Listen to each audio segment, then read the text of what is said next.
Open the roll, please.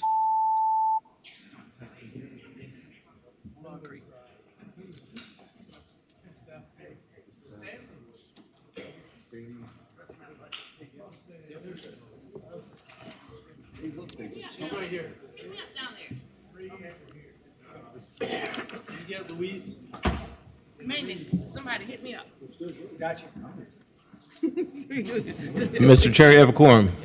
Okay, thank you. Well, we've got a bunch of bills on the docket this afternoon, and I appreciate everybody's sign-up list, but what I want to do is we've got 4 bills that are identical to Senate bills. We're going to do those first.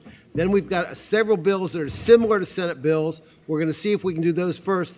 Then we'll have a few more bills that have to go to Senate Finance. We're going to do third, and then we'll have some bills left over, and we'll go there. And that's just the best way we can organize it. So let's do the identical bills first. And the first bill I've got is House Bill 106. It's identical to Senator Servel's Bill 253. 106, you will recall, is a shared solar program in the Dominion territory. It passed from this committee 10-5, and it passed the Senate floor 23-17. The bills are identical. Do I have a motion? Okay, a motion to report. Is there a second? Second. Okay, unless there are alternative motions, please open the roll.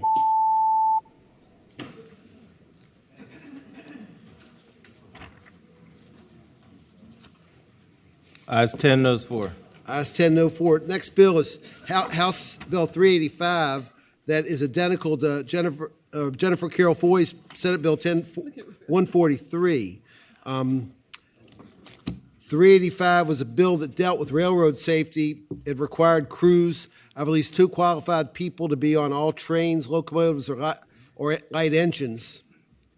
And it's my understanding that it's less likely to be preempted by the federal law than the introduced bill. But the substitute is identical to the Senate bill. Is that correct? Okay. Okay, it passed out of here 9-6, and it passed off the floor 21-19. Got a motion to report. Is there a second? Okay, unless there's an alternative motion, please open the roll. Ayes 9, noes 5.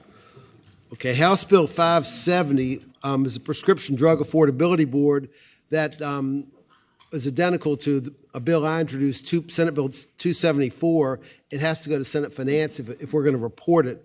It establishes a board to review and make recommendations with an effort to try to keep the cost of prescription drugs down. It passed out of here 10-5. I think there was a second vote that was 9-6. And then 23-16 off the Senate floor. Okay. Got a motion and a second. Lesser alternative motions, please open the roll. Okay, I'm sorry. Ayes 9, noes 6. Okay, ayes 9, noes 6. Delegate, our HB 800, which is identical to Senator Morrison's 713. You'll recall it's the bill that had to do with it was a dispute between the internet providers and the co-ops that got worked out. While it was still over here, it passed out of this committee 9-6, and then 15-0. It passed. It has to go to Senate Finance.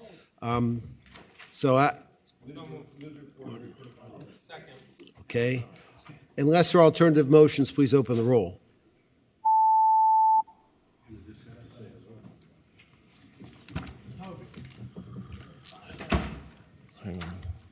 Ayes 15, noes 0. Okay, House 15-0, that bill passes, goes to Finance. The next bill, next block of bills are bills similar to Senate bills. And the first one on the list is House Bill 14 from Delegate Ware. It's similar to the Senate Bill 381 that Senator Eben had that passed from here, and Senate Finance 15-0. It passed on the Senate floor 40-0. It's my understanding this bill hadn't had any negative votes yet at all. Is that correct? Okay. There are technical amendments, I think, to add a third enactment. And the technical amendments basically will bring the bill into conformity with Senate Bill 381. Is that correct? That's correct. Okay. The amendments are before. All in favor of the amendment, say aye. Aye. Okay. Any opposed? The amendments have been made.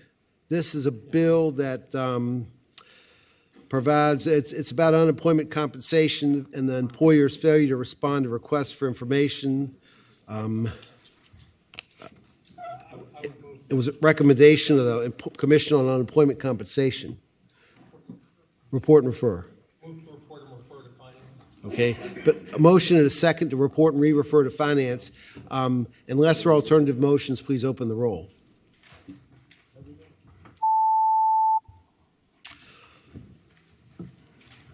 Ayes 15, no 0. Ayes 15, no 0. The next bill is House Bill 108, which is similar to Senate Bill 255 from Senator Servell. That was a shared solar in the Appalachian territory. It passed from here 10-5 and from the Senate 21-16. It's my understanding it passed in the House 55-44. There's a technical amendment necessary. Otherwise, the bill is identical to 255 except for a clause on line 129. And my understanding is that that Senator Servell is okay with that. Is that correct? That's correct, Mr. Chair. Okay, what's the enactment clause that changed? That has to be made. Mr. Chair, Delegate, the third enactment refers to a proceeding by the SEC. It was just referred to in the wrong way, and so it just corrects the language so the Commission knows what we're talking about. Okay, so we'll need that amendment. Is there a motion? So moved. Okay, is there a second? Second. All in favor of that amendment, say aye. Aye. Okay, otherwise the bill with that one change is identical to Senator Servell's bill that passed from this committee. This bill doesn't have to go to Senate Finance. Second. Okay, unless there's an alternative motion, I'd ask you to open the roll, please.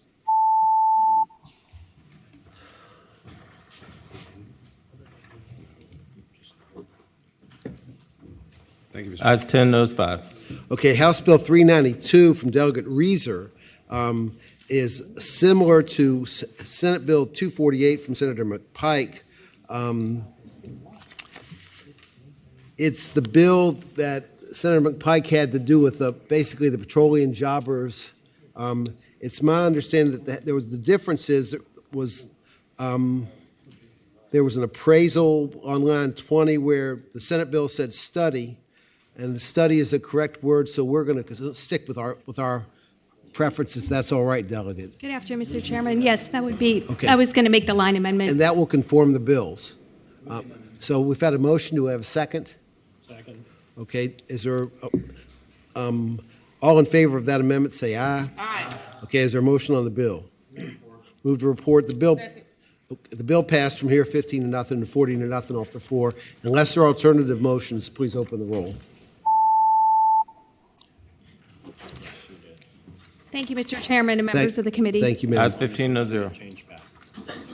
Excuse me? As long as it doesn't get changed back. That's right, we want to stick with study. Not appraisal. Okay, House Bill 601 from Delegate Kilgore is similar to Senate Bill 543 from Senator Bagby. And we think there's a technical error in the Senate bill. I can't believe that we made a technical error like that. I mean, how'd you let that happen? Very technical, very technical. He had to be. Up all night. Okay. Wrote a song about it. Up all night. It's in this one, too. So you were in on it all night, huh? I guess Okay. so. So what's the technical amendment we need to make? Line 180 after relates, insert the word to, T-O. All, not 3, but 2. 2. Okay. All in favor of that amendment, say aye. Aye. Okay. Any opposed? Okay. The bill is identical to now to Senate Bill 543 that passed this committee 15-0 and passed off the floor 40-0. Is there a motion? Okay. A motion and a second. Unless there are alternative motions, please open the roll. Okay. The Ayes next 15, one. no 0. Thank you, sir. Thank you.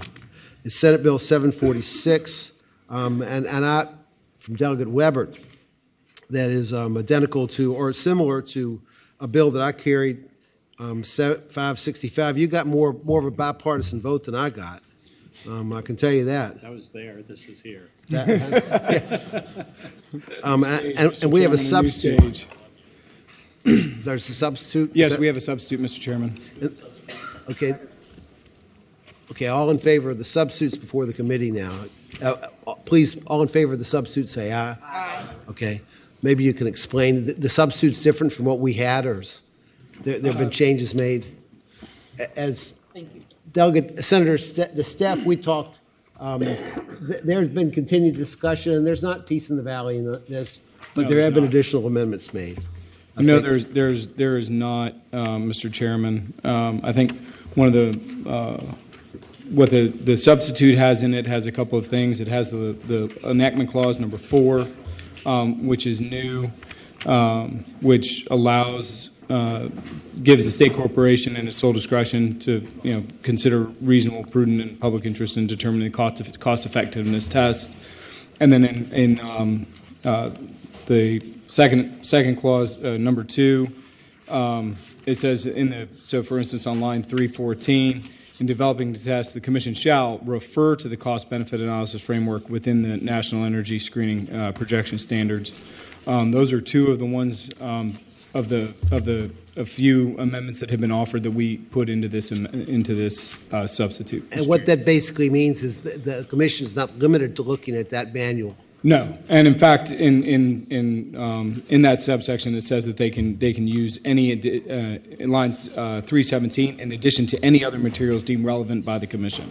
So they can use whatever they want or deem relevant in determining what the cost effectiveness test is. Okay, this is the bill to deal with energy efficiency. Delegate Weber got a 90-7 vote over there, but over here it was partisan the whole way. Senator Staff has a question. Mr. Chairman, Delegate Weber. Yes, sir. If I can, on line 315, we're referring to this, to the term refer to, and then down in line here, 317, in addition to any other materials. So that means we've got to use this, in my opinion, it says we have to use this in addition to any other material. So this and other material. And I just want to make sure that's how you're reading it. But to Yes, me, sir. when it says in addition to, means you have to use the manual and other items. Yeah, they refer to the manual and then any other items that the stakeholder process, within the stakeholder process, they can use. So what the stakeholders can bring to the table, the commission can use and evaluate. Yes, sir. Mr. Chairman, I just wanted to clarify and ensure it was, you have to go with this manual. And when I was going online, I found another 200-page supplement to this and other items. Yes, sir. Yeah, you're not completely, you shall refer to the manual, but you're not completely bound to it. They can use any other materials that Yeah. are found within the stakeholder Just wanted to process. clarify that, Mr. Chairman. Yes, Thank sir. you, Delegate Weber. You're very welcome, sir. We had a hearing on this before, but if there are other questions, please, now's the time to. Mr. Chairman, Senator McDougal. we might have a hearing on it, but none of us have seen the substitute until it's Understand. passed out. And so I'm looking at right after that 317 section, and this means the commission has to hire a monitor that is associated with this standards practice manuals. It's a facilitator within that has experience utilizing the manual. Yes, sir. Mr. Chairman. Senator McDougal. Well, doesn't that actually tie this process even more closely to the manual than it was before? If the commission can't pick its own moderator, can't pick somebody that they think is an expert, they have to pick somebody that's tied directly to this manual group. They don't, Mr. Chairman, I apologize. Sorry. They don't necessarily need to be tied to the manual, but they do have to have experience with the manual.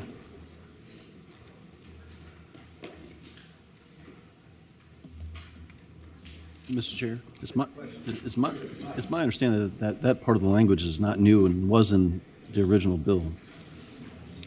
That was, I think, that was the original enactment clause. Is that right? Part of it, yes, sir. The biggest I think the biggest change in that enactment clause was shall refer to the cost benefits analysis framework rather than just shall use. It was a big change. Okay, are there other questions? What's your pleasure on the bill? Okay, unless there are alternative motions, please open the roll.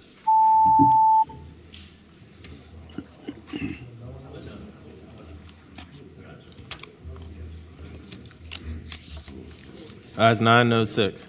Ayes 9, no 6. Thank you, sir. Thank you, Mr. Chairman. Okay, next we've got House Bill 862 from Delegate Hernandez that is similar to Senate Bill 500 that Senator Carol Foy carried. Then we ended up referring her bill to the CURE, or the Commission on Electric Utility Regulation. And that's probably what would happen with this bill. But if you want to explain why you don't think it should happen. I took note of that, Mr. Chair, that action on that bill, and I made an important change which has brought together the stakeholders. So this is now, the bill before you is a simpler, narrower bill in scope. So all this bill does is says that when a utility submits an IRP to the SCC, they just have to assess grid-enhancing technologies, which can help make the grid more efficient, boost capacity, save ratepayers money.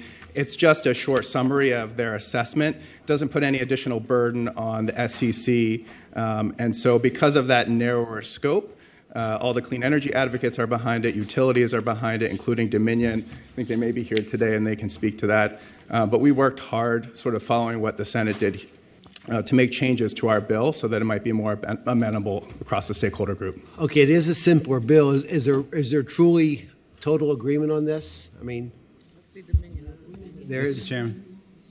Senator Surville.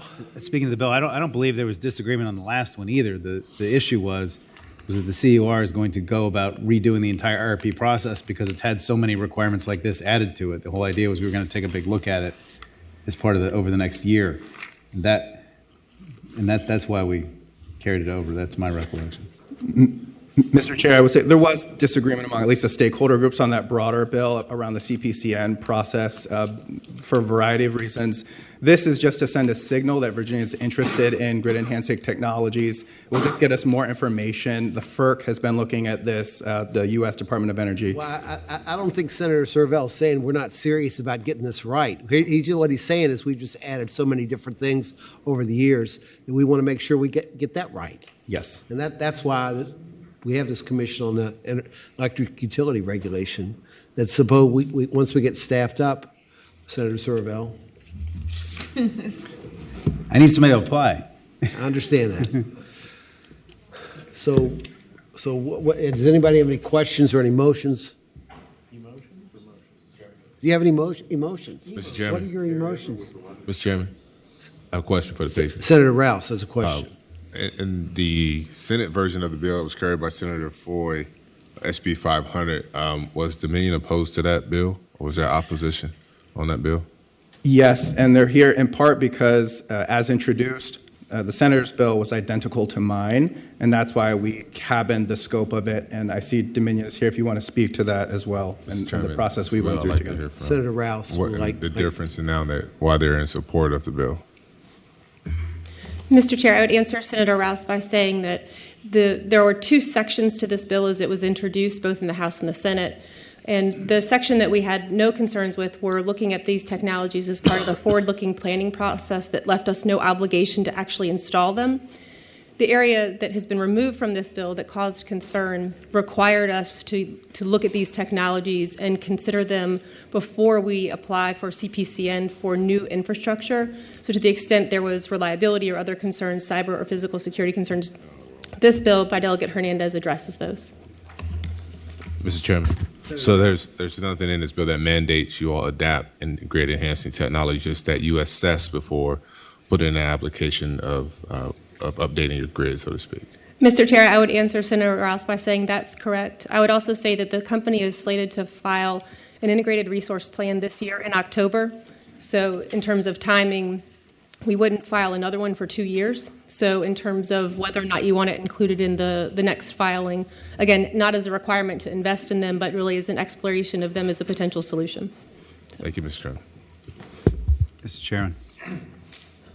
Senator Servo. Thanks. I got a question for Ms. Bond. She might be able to answer. The SCC just deadlocked on somebody's IRP about 4 weeks ago. They couldn't even approve it because it was so, I don't know whose it was, whether it was Dominion's or APCO's, but the SCC was confounded by whatever the last filing was. Is that right? And they still haven't still haven't approved a final IRP, the one that's in front of them, right? Mr. Chair, I would tell Senator Servo that is correct. No, it was the Dominion Energy IRP, and that was when there were 2 judges, one temporary, and then Judge Hudson. There are now 3 judges that will be evaluating the IRP that's filed later this year. Mr. Chairman, Senator Lucas. I move the bill be reported. Okay, is there a second on that Second. motion? Okay. Unless there are alternative motions, please open the roll.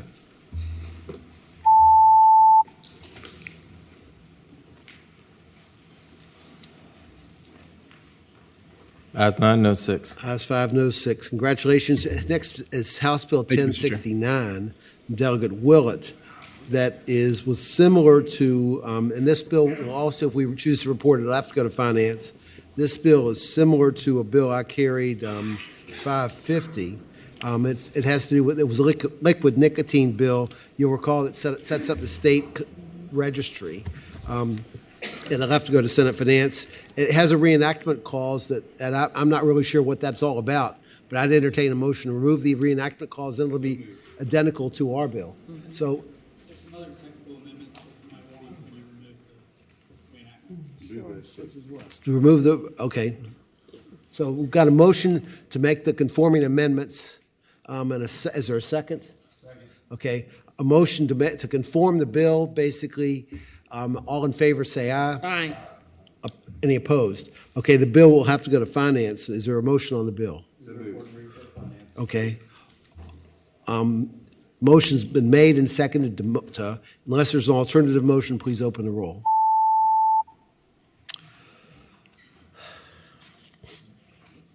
Ayes 15, no 0. Thank you, Delegate. Okay, next is 1132 from Delegate Hayes.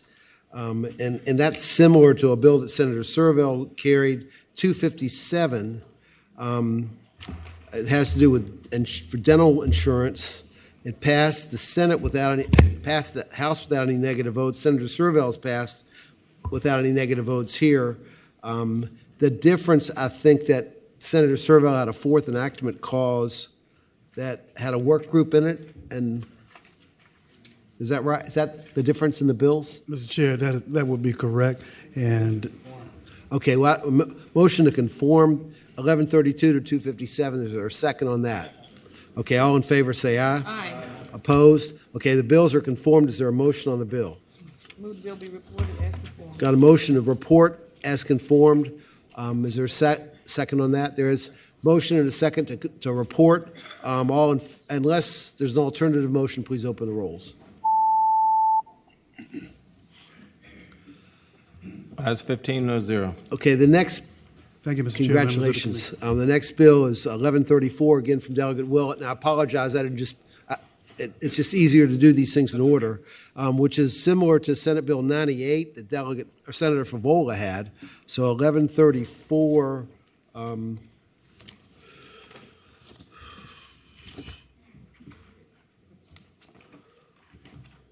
was a prior authorization bill. I think that what I've got is the language of this bill is better than the Senate bill. Is that correct? Actually, I think the other way. Mr. Chairman, the SB 98 from Senator Favola, we have fixed that on the House side, so that is actually the better version. So I'd ask you that you not conform it. Did I get that right? No. Yeah. That's what I was saying. Yeah, The that's House what you're bill saying. Then we're had the good. language correct. Yes. This had to do with a prior authorization, any provider contract between a carrier and a participating health care provider. Okay, motion to report, is there a second? Second. Okay, unless there are alternative motions, please open the roll.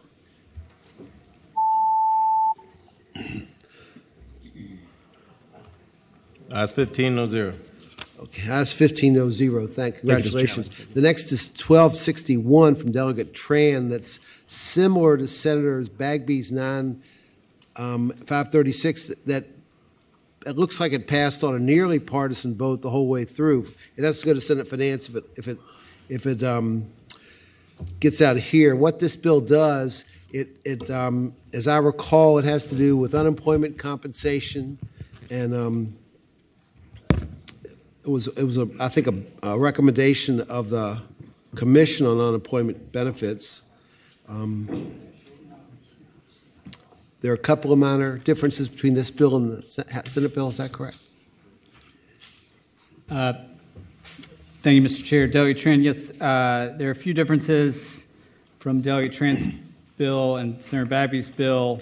Delegate Tran's bill included language about when presumptive payments need to be made. It said shall be made no later than 21 days after the issue arises. That change was suggested by the U.S. Department of Labor, so I think you would want to keep that. As far as the differences, the other differences, the bill as it passed the House did not include a sunset, which was of July 1, 2028, which was on the Senate version, as well as Senate version included language about any costs remaining shall be incurred by the general fund. So the motion we'd want is one to add the sunset clause. And the language about the general fund. Okay. Is there an amendment to do that, to make those amendments? A motion. Is there a second? Okay. A motion to make those amendments. All in favor, say aye. Aye. Okay. Any opposed? Okay. The bill's been amended. Now the bill is before the committee, and it's one we've heard before.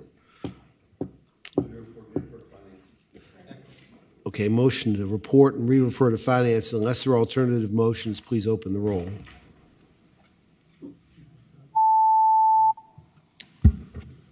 Okay, thank you, Delegate.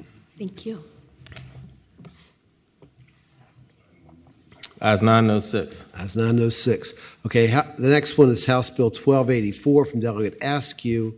This one will also have to go to Senate Finance.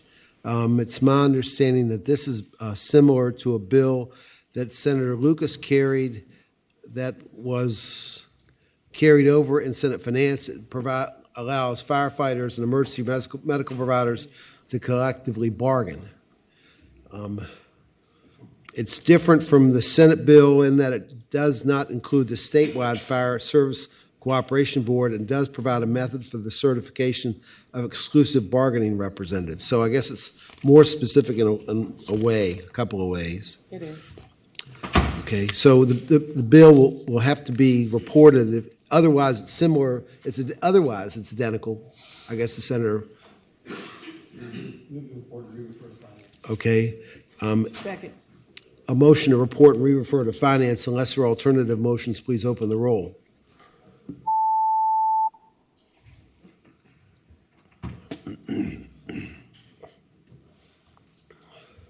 Ayes 9-6.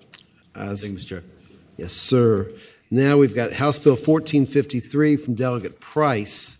That is, and she's not here. I think my office told her she didn't have to be there because it's similar to a bill that Senator Steph had, Senate Bill 655.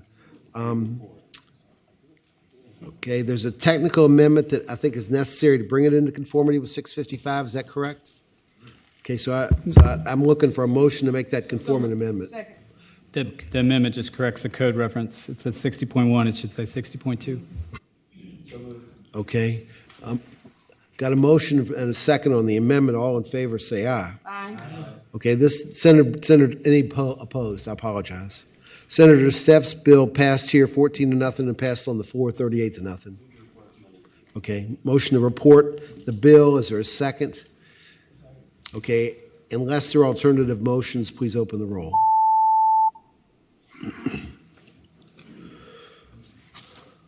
Ayes 15-0. Okay, Delegate O'Quinn's bill is 1491. That's the next one on the list, and it's similar to a bill Senator Morrison carried, but my understanding is you want to keep it separate.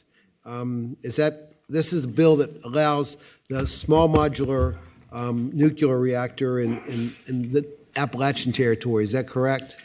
Yes, sir, Mr. Chairman. I would prefer to keep this bill as is, if that's the will of the committee. Okay. Well, I don't know if that's the will of the committee. I agree with that. There's no conflicts in the bills, and it allows for this to continue to work its way.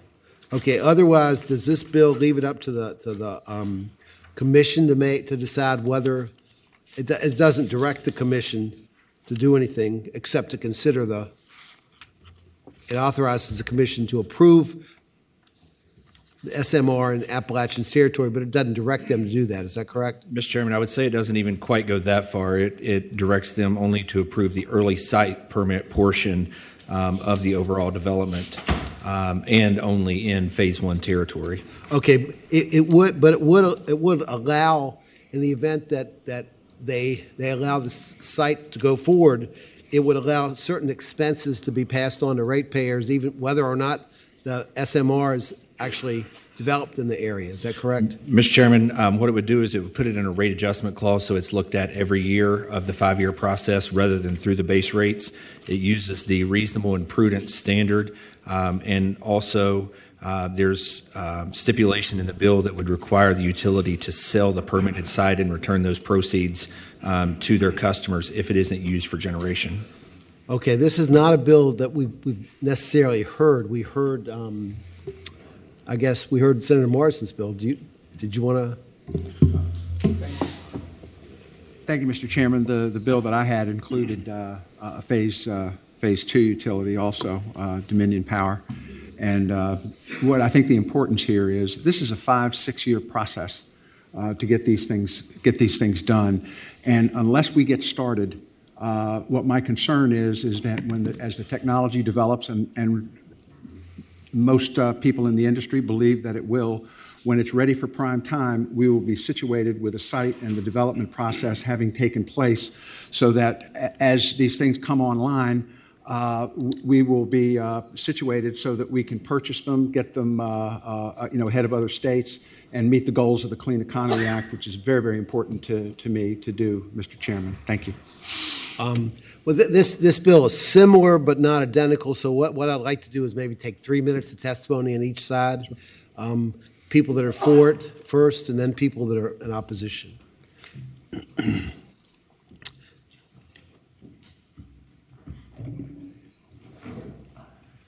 Mr. Chairman, members of the committee, I'm Larry Jackson with Appalachian Power. I'm here to speak in favor of the bill. The patron has exactly expressed what this really does, and it's only for the early site permitting. We've worked all during this session with stakeholders to work through a lot of their concerns. One of the biggest concerns was the cost to customers. The early site permit is anticipated to take 5 years to get done, cost between $60 and $100 million. We've broken that down to quantify it as to what that really means to customers. For an Appalachian Power customer, if it went all the way up to the maximum of $100 million, it's $1.83 per month per customer. We're also hoping to be able to go after grants, federal and state grants, to help get that cost down, but really when it comes down to it, it's $1.83 a month. Thank you. Next. Mr. Chair, members of the committee, Jonathan Ward, representing HII. We're in support of the bill and appreciate the patron bringing it forward.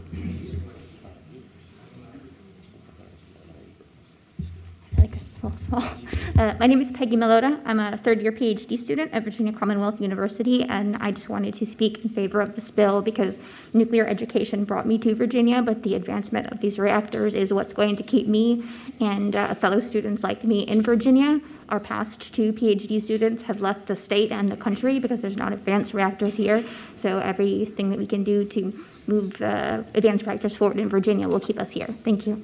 Okay, thank you. Okay, next, please. Move closer. Come on up. Come on up closer. Hi, my name is Aries Loomis, a PhD student at VCU in the Department of Mechanical and Nuclear Engineering. We need a diverse energy portfolio to get the clean energy future that we want, and I'm just here to say that we support this bill. Thank you. thank you, sir. Next, please. Hi, I'm April Wade. I'm the Executive Director for the Virginia Nuclear Energy Consortium. We support the bill. Thank you. Thank you, ma'am. Yes, next. Jason Parker, Virginia Bill and Trades, we support. Yes, thank you. Yes, next. Barry Butler, Director of Government Relations, Lynchburg Regional Business Alliance, we support the bill. Thank you, sir. Next. Neil Gray, International Brotherhood of Electrical Workers, we support the bill. Thank you, sir. Okay, I think we have one person online who wants to speak as well. Christy Vance, please unmute your mic and turn your camera on.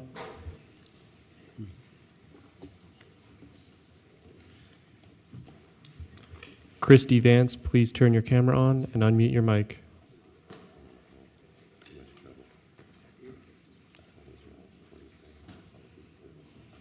Okay, are there people that have another view that want to be heard? Okay, come on up, reset the clock. Come on up, move on up.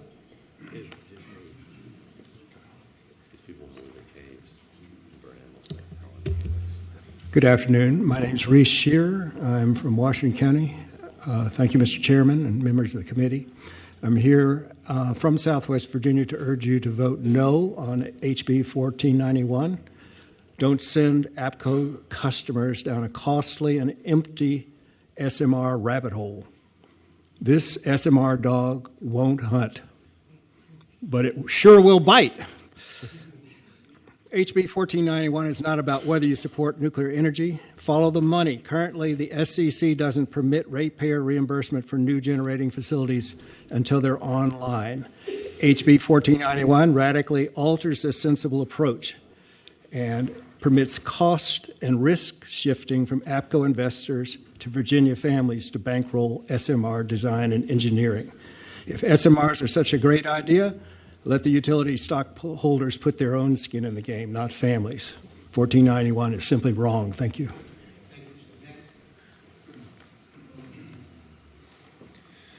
Mr. Chair, members of the committee, Peter Anderson with Appalachian Voices, and with respect to Delegate O'Quinn, we do still have concerns about the bill, and we appreciate the conversations we've had with Appalachian about the bill. At the end of the day, there is that 5 to 6 years worth of cost recovery that we're discussing where ratepayers could be left with no benefit or no electricity in exchange for those costs. So we'll continue to try to work with the company on those concerns, but for now we still do oppose. Thank you. Okay, thank you. Chairman. Senator Stanley's got a question. You know, so I'm hearing about this about, how the ratepayer has to pay for the cost. But isn't that true on every type of project that we have, whether it's solar or wind or these small nuclear reactors? I mean, the cost recovery is a part of the reasonable rate of return provided for in the statute, right? And so, right? Is there more to the question? That's a question, right? Okay. So, Senator Deeds, I would say to Senator Stanley, that is correct, but I would have some qualifications, because normally what we would do with any, you'd go get a CPCN first from the commission. If the commission says that, yes, the new power facility, whether it's wind, solar, gas, is necessary and in the public interest, then the company goes to start building the power facility. They go to a bank to get a loan. They can collect carrying costs during construction, and only when the facility turns on do ratepayers start paying for the capital investment. Right, Mr. Chairman, one more question. Senator Stanley. And so when we talk about risk, I mean, there was risk when we started solar. There was risk when we started GWO. There's risk when we look at alternative forms of energy other than fossil fuel, natural gas, coal, correct? I would say to the Senator, yes, correct. Okay. Thank you, Mr. Chairman. Thank you. Next. Come on, move up. Come on up.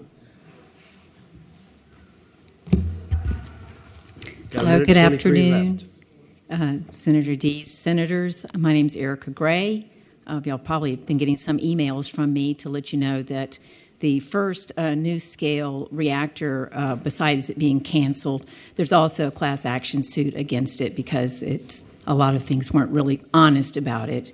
But I wanted to mention that SMRs are being touted as a public-private partnership. Only the public has not been invited. Virginians have the right to be part of the discussion about the energy choices, the risk, and especially if we are being asked to pay for it. These bills are a giveaway to the utilities and the nuclear industry. but they are cloaked. Attending the Virginia Nuclear Energy Consortium Authority meetings for years, they have their plan, and the plan is to turn Southwest Virginia into the new Manhattan Project. Number one, they said that they wanted to lift our ban on uranium mining. They also wanted to make us a test site for small modular reactors. And they've also stated that we can recycle the nation's nuclear high-level waste here. I'm sorry, nuclear energy is not clean, it's not renewable. We need to invest in real renewables and efficiency. Okay, thank you, ma'am. Okay, everybody else, just identify yourself and your group, and I'm sorry we don't have any more time. Mr. Chair, members of the committee, Josephus Allman with the Southern Environmental Law Center. For the risks to ratepayers, we remain opposed to this bill, but do want to thank Delegate O'Quinn for working with us. Thank you. Hello, my name is Taysha Vaughn. I'm from Wise County, and we want you to oppose this bill. Thank you. Okay, thank you, ma'am. My name is Jane Branham. I live in Wise County. It's been targeted, and I'm here to say, please oppose this bill. We don't want to pay for what we don't want. Thank you. Thank you, ma'am. Mr. Chair, members of the committee, my name is Lillian Anderson, and I'm with Virginia Conservation Network, and we oppose this bill. Thank you, ma'am. Good afternoon, Mr. Chairman, members of the committee. My name is Dr. Laura Miller, and I live in Wise, and I urge you to oppose this bill. It is not what we want. Thank you very much. Okay, thank you, ma'am. Good afternoon. I'm Bucky Boone from Southwest Virginia, and I hope you'll vote against this bill. Thank you.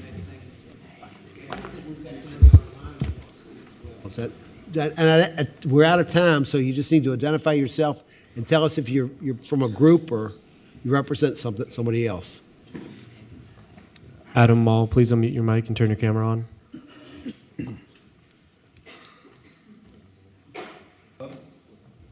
This is Adam Malay. I am a citizen of Wise County, Virginia, Big Gap, and we oppose this bill. Okay, thank you very much. Okay. Okay, we've heard from both sides. Do you want to, Mr. Chairman, Delegate, you want to wrap it up? Mr. Chairman. Senator Surville.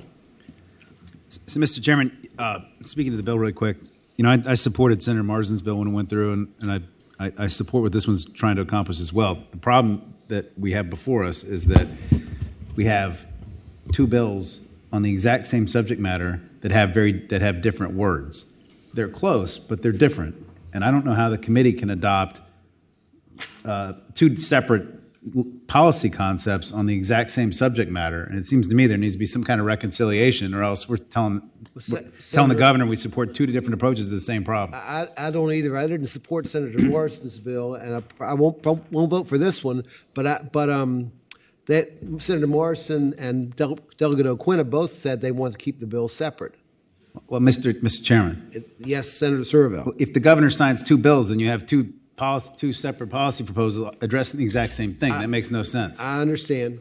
So the bill's before the committee. You've got the ability to make a motion if you want. Mr. Chair. Senator Peake. Before he makes that motion, I mean, the governor will see both bills. He can sign one, or he can not sign one, or he can not sign either. There can be a committee at conference. They got the chance to work this out. We have two separate bills that the two sponsors want to keep separate. This is a great bill, Mr. Chairman, and I urge the body to support this bill. When you hear the people testify on this, I got two songs that come to mind: Here in the Real World and The Cold Hard Truth. Here in the real world, you're not going to have energy that's all renewable and all fossil free and all carbon free without nuclear. We need this bill. We need to start the research now. You saw the students from VCU, the engineering students, are ready to get to work. They're going to graduate, come down to Lynchburg, work for BWXT and Framatome, and they're going to build these things. We're going to send them in, and we're going to plug them in. Let's vote for this bill. Here you were referencing songs. I thought you were going to talk Porter Wagner. You were going to sing the song, and you didn't do it. Mr. Chairman. First off, Tom, is this bill consistent with the provisions with respect to the Appalachian Power Territories in the Senator Marsden's bill? It's consistent spirit. Some of the details are different, as pointed out by Senator Serval. Right. Okay. Mr. Chairman. Senator Serval. The solution to this is pretty simple to me. We take Marsden's concept for the Dominion, you take his concept for APCO, you marry them in conference and spit it out that way or something. But the reality is you don't send the governor two competing policy approaches. We're the ones to make the decision, not the governor. We don't give him two choices and tell him to figure it out. We figure it out. And so, Mr. Chairman, I think the solution here is to conform, put it in conference. Mr. Chairman, and you have conferees here that support the concept. Let us figure it out, and then. Are you making a motion? Yes. Okay, is there a second on that motion? Move to conform. Got a motion to conform. Is there a second? Second. A motion to conform and a second. All in favor say aye. Aye. Opposed? No. Okay, the bill is not conformed. Is there, Senator O'Quinn, or Delegate O'Quinn, I apologize. Do you want to wrap it up? He said he'll take it. No, Mr. Chairman, I don't think I have anything to add at this juncture. Okay, but a motion to report, is there a second? Motion to report and a second. Unless there is an alternative motion, please open the roll.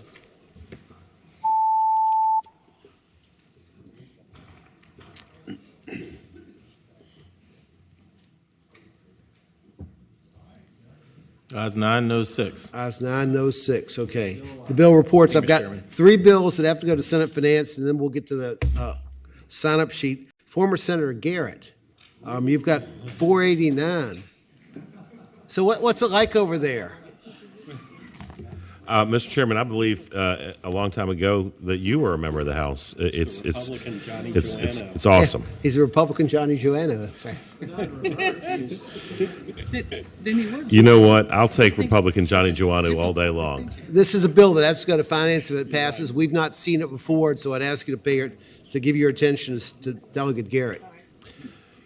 Mr. Chairman, members of the committee, what House Bill 489 does, and I would note that it's snuck through the House unopposed, both in public safety and in appropriations, is extends latitude to localities to use the ATL money that they already get, the ATL localities money they already get for fire and rescue. It expands their options with this money to include recruiting, retention facilities, and mental health. A long time ago, ATL money was oftentimes used to purchase equipment, but right now, for example, Cumberland County, which is in my district, gets about $41,500 a year from ATL. One fire truck costs about $1 million, so using it for equipment doesn't make a lot of sense. Post-COVID, we saw a real hit on recruiting and retention. This expands that. The mental health angle is also something that addresses the vast chasm between firefighters and public safety personnel and the population at large as it relates to things like suicide. This is a recommendation of the Fire Safety Program Work Group 2175 convened last year, and I believe it has a lot of support and no opposition. Well, is there anybody in the audience opposed to this bill? There are people that are for this bill, but is there anybody opposed to this bill? Okay, I'll entertain a motion to report and re-refer to finance. Okay, motion. We had a motion and a second. Sorry, Mr. Chair. Senator McPike. I'm sorry. I withdraw. You're good. Okay, got a motion to report and it's been seconded. Unless there's an alternative motion, please open the roll. Look at you. It's 15, no 0. Okay, Delegate Simons. Thank you. Senate, House Bill 139 would also have to go to finance. The one question I've got: this bill wasn't drafted by Legislative Services. In the end, they did draft it. They drafted the substitute in the end. House. The substitute, yes.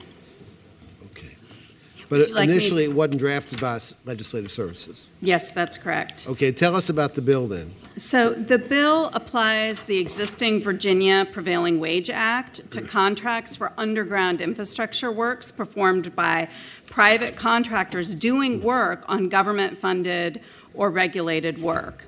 The purpose of the bill is twofold. First, it promotes the safety and reliability of our utilities by ensuring safety training and retention in the workforce, and it also promotes the equitable transition to renewable energy by ensuring that strong wage standards from the natural gas sector apply to the new renewable energy sector. I'd be happy to take any questions. The committee for Delegate Simons. Senator Eben. Yeah, I wanted to ask the delegate about the record keeping required by the bill. Does this impose record keeping that's not otherwise required? The substitute version is exactly as the Virginia Prevailing Wage Act. I believe the existing Prevailing Wage Act doesn't have those record-keeping requirements. Thank you. Tom, is that accurate?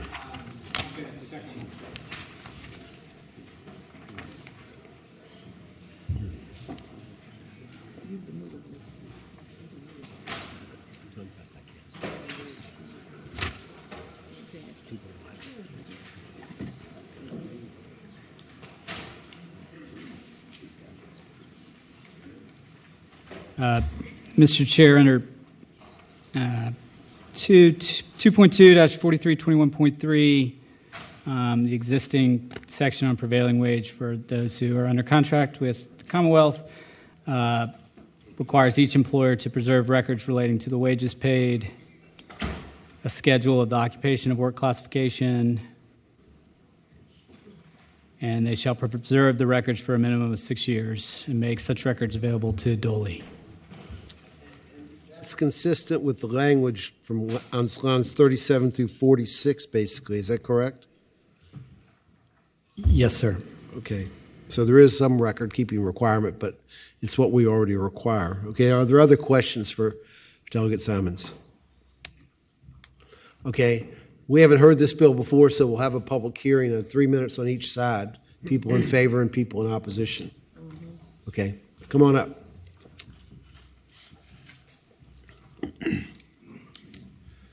Mr. Chairman, members of the committee, my name is Randy Dillard. I represent Lyona, Philadelphia, Baltimore, Washington, Virginia District Council. We represent more than 12,000 members of the southeast area of Pennsylvania, Maryland, and Virginia. In Virginia, we also have about hundreds of members who work on utility construction projects for contractors employed by Washington Gas, Columbia Gas, and our members are the backbone of these projects and perform crucial tasks and that ensure the system reliability and safety. Investor-owned utility companies today are contracting out large portions of their construction work. Virtually all of Washington Gas pipes replacement projects are performed by contractors. Are performed by contractors, yet utility regulation has not kept pace with the trend. HB 139 addresses this by extending the prevailing wage already paid to construction workers on public infrastructure like roads, bridges, sewers, and tunnels to include utility workers working on underground utility projects just like public infrastructure. Utility infrastructure is central to Virginia's economy and people's lives. Thank you very much. Charles Skelderberts from Building and Construction Trades. We're in favor of this. Okay, thank you, sir. Yes, sir. Next. Mr. Chair, Jason Parker, Virginia State Building Construction Trades Council. We support. Okay, thank you very much. Next. Lou Spencer, UA Local 5, Plumbers and Gas Fitters. We support the bill. Thank you. Thank you very much. Are there others? Is there anybody online that wants to speak in favor? Okay, reset the clock. Let people that are in opposition have 3 minutes as well. Come on up.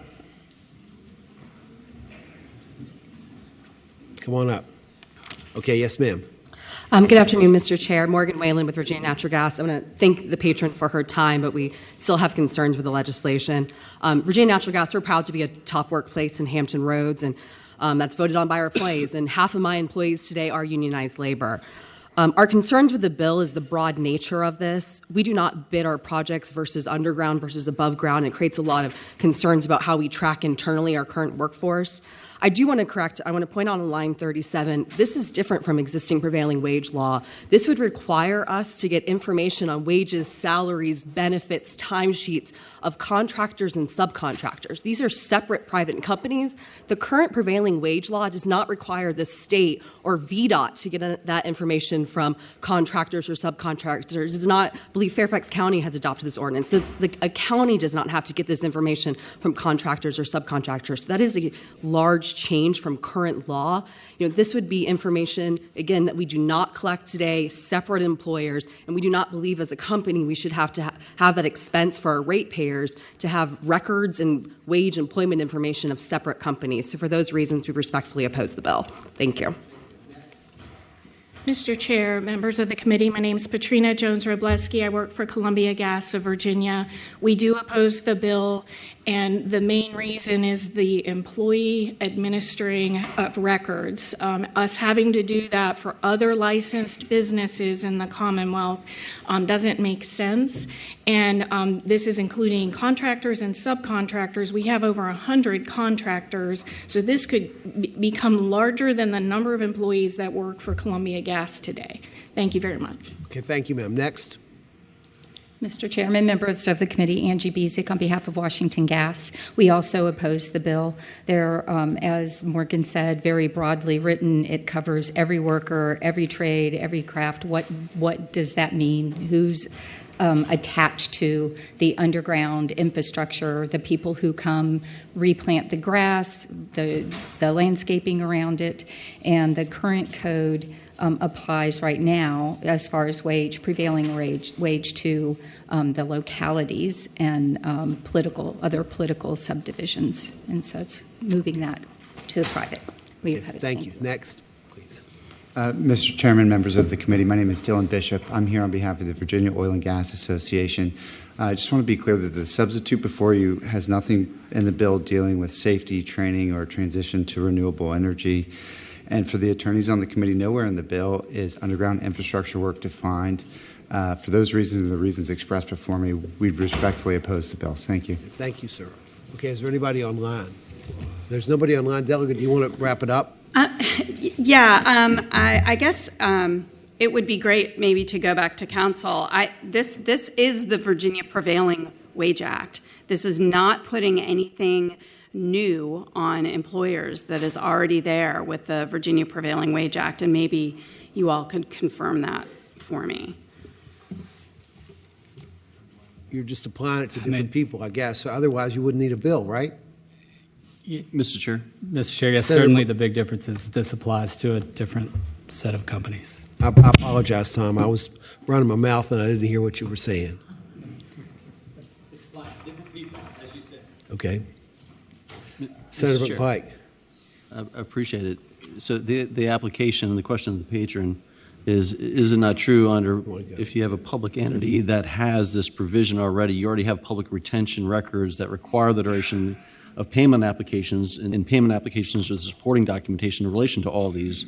And so it becomes a part of the public domain and public act. And so there's already retention requirements that are in our code. And so there was a speaker earlier that said that this is something new in our code. I think what's new is who it applies to, but it's not new in terms of where it exists in our code. And I think that's an important distinction. Is that not true? This is just a Section 1 bill and doesn't really relate back to what's already in the code. Senator McDougal and then Senator Obenshine.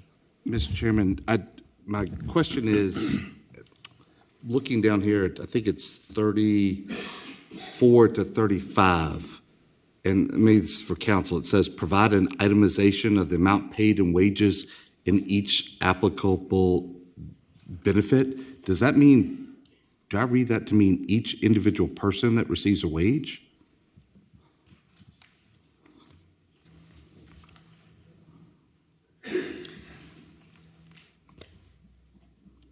Mr. Chair, I believe that currently under the Prevailing Wage Act, you are responsible for knowing who your subcontractors are. Well, we're just trying to figure out if this language imposes an additional burden from what's already the law. Tom, do you know? Just trying to follow the sentence. Public service company or contractor or subcontractor shall, for each craft or trade employed on the project, provide an itemization on the amount and wages and each applicable benefit. It is not more specific than that. Mr. Chairman, I guess the question I'm trying to ask is, is this information now going to be available for people, how much each individual person is being paid if you have to do it? I guess I'm reading that to be individual. Is that how y'all are reading that? Y'all being You.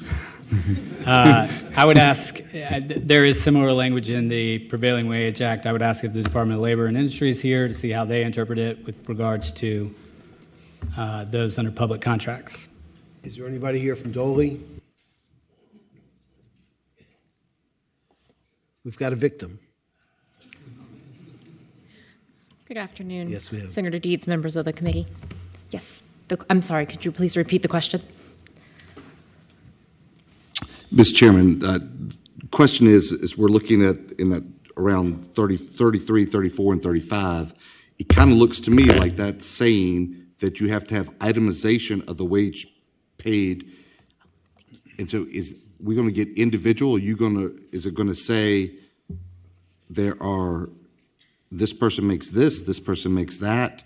Is it you have electrical trades individuals and two of them make, 60,000, three of them make 57. How specific is that itemization? Because itemization seems specific to me, and I'm just trying to figure out what that means.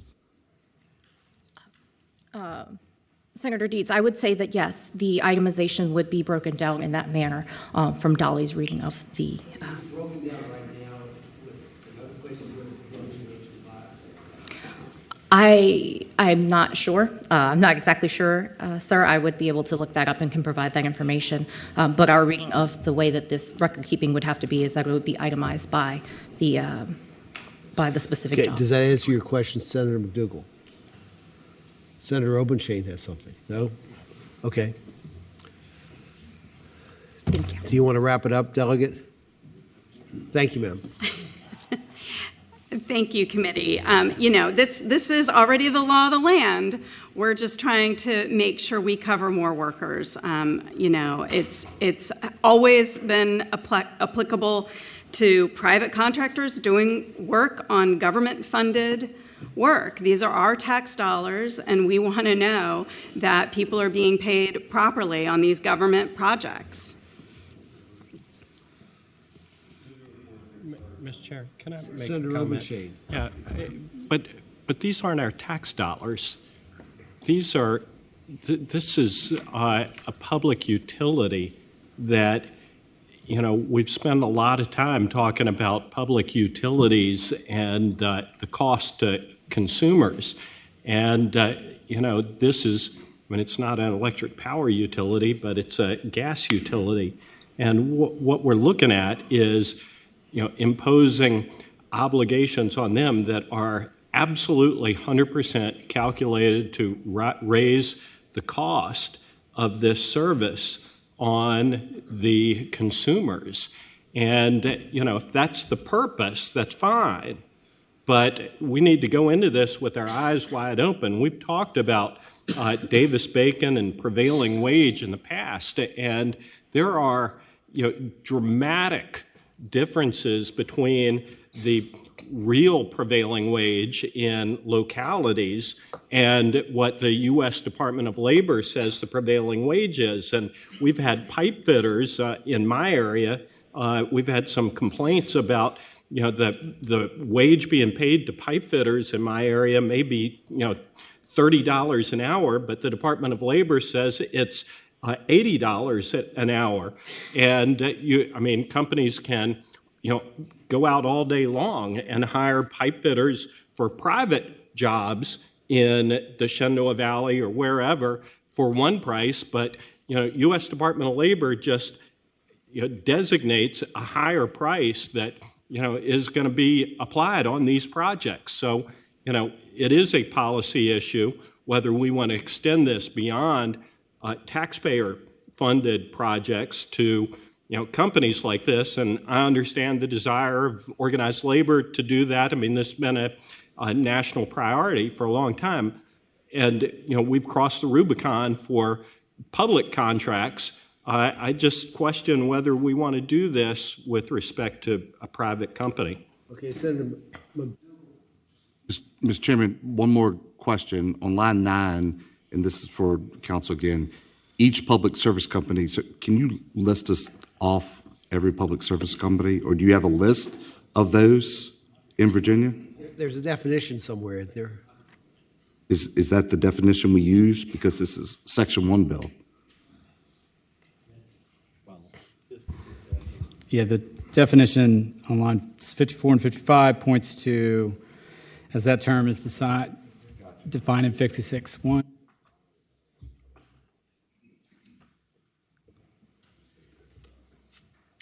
Okay, we had a motion. Did we get a second?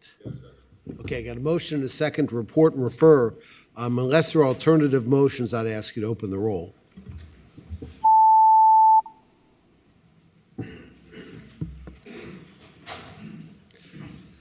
Ayes 8, no 7. Okay, the bill goes to finance. Now, this bill might have to be rewritten again before it gets to finance, and finance will probably be in the morning. So you got some work cut out for you. Okay? Yeah, just let me know. Okay, the last bill that we have that has to go to finance is Delegate Rasul's 1098.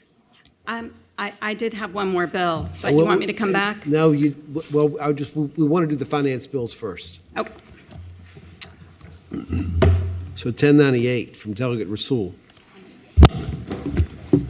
Thank you, Mr. Chairman, members of the committee. There is a substitute for this bill. It's a family bereavement bill.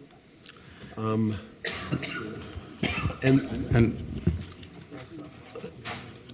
is the substitute before us? Okay.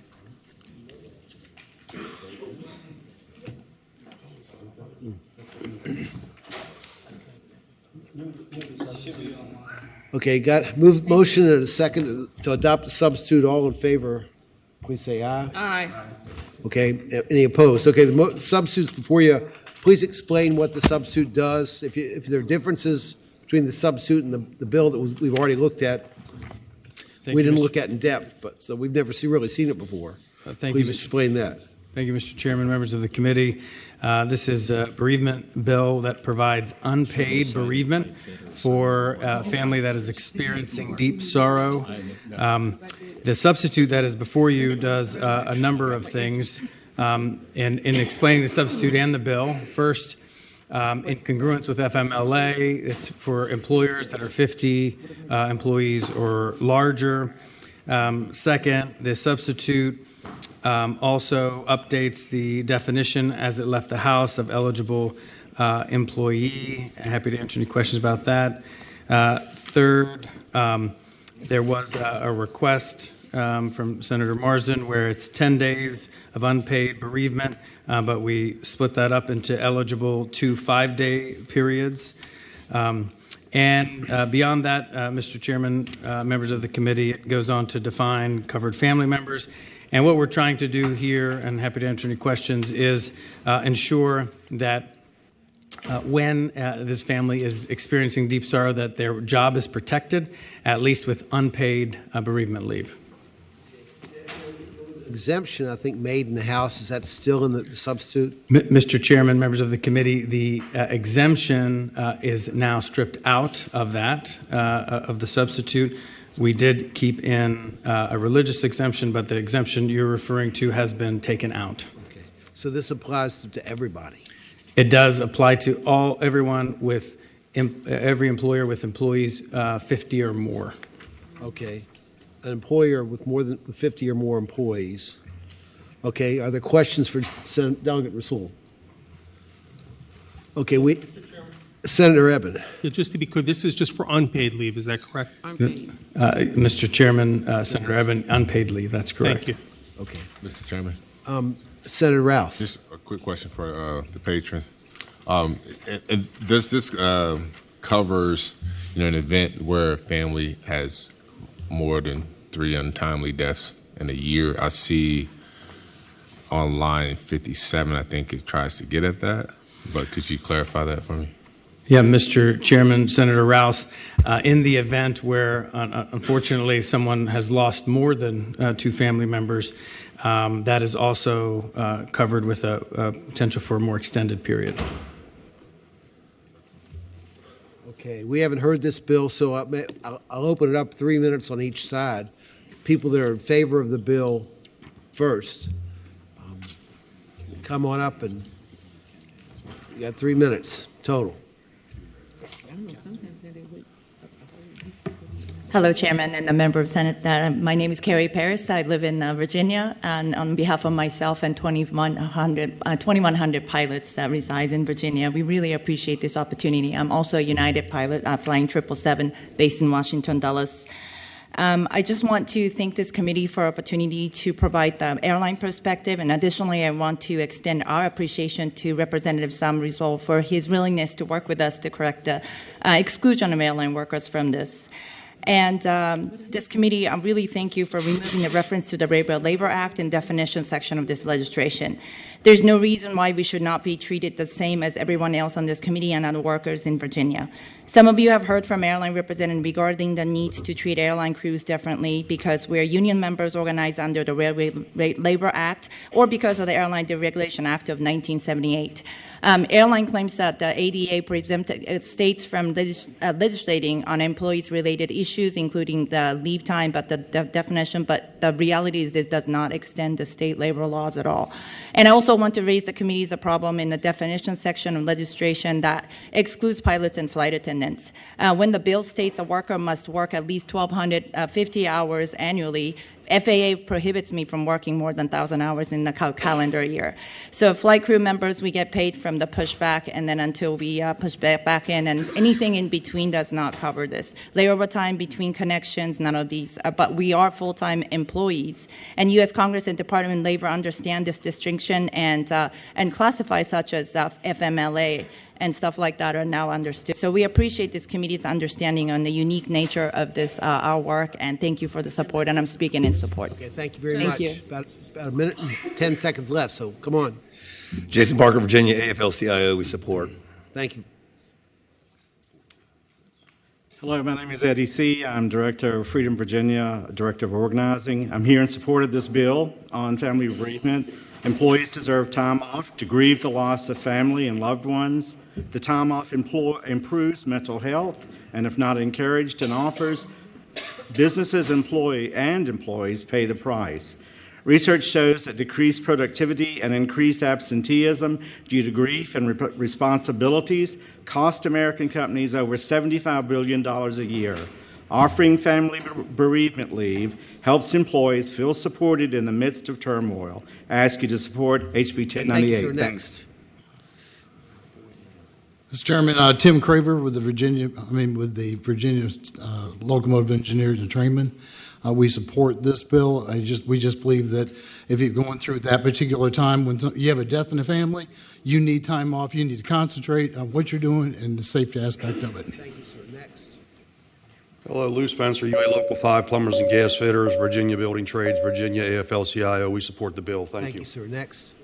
Flannery O'Rourke, Virginia Poverty Law Center. We support. Thank you. Thank you, ma'am. Okay, we've got 2 people online. We're out of time. I just ask you to identify yourself in any group that you represent. Dominic Harden, please turn your camera on and unmute your mic. Members of the subcommittee, my name is Dominic Harden. I'm the chair of the Virginia Young Democrats Labor Caucus, and I strongly support House Bill 1098 on family bereavement leave. Okay, thank you, sir. Christy Vance, please unmute your mic and turn your camera on.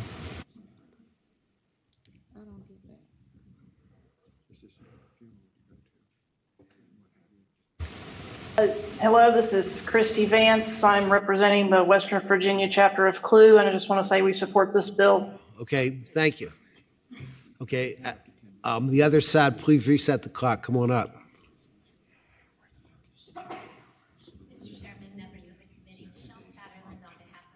American Airlines. I just want to make clear that we are not opposed to bereavement leave. What we are opposed to is the removal of the exemption for aircraft carriers under the Railway Labor Act.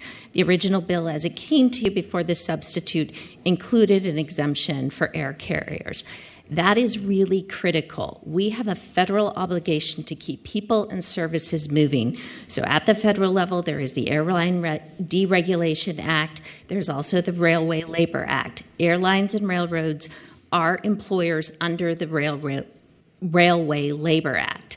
This ensures that as we negotiate our collective bargaining agreements with our pilots, with our airline service workers, all of those people, we take a national perspective so that we can ensure these aircrafts stay in the air and make sure your goods and services and people are delivered on a timely manner.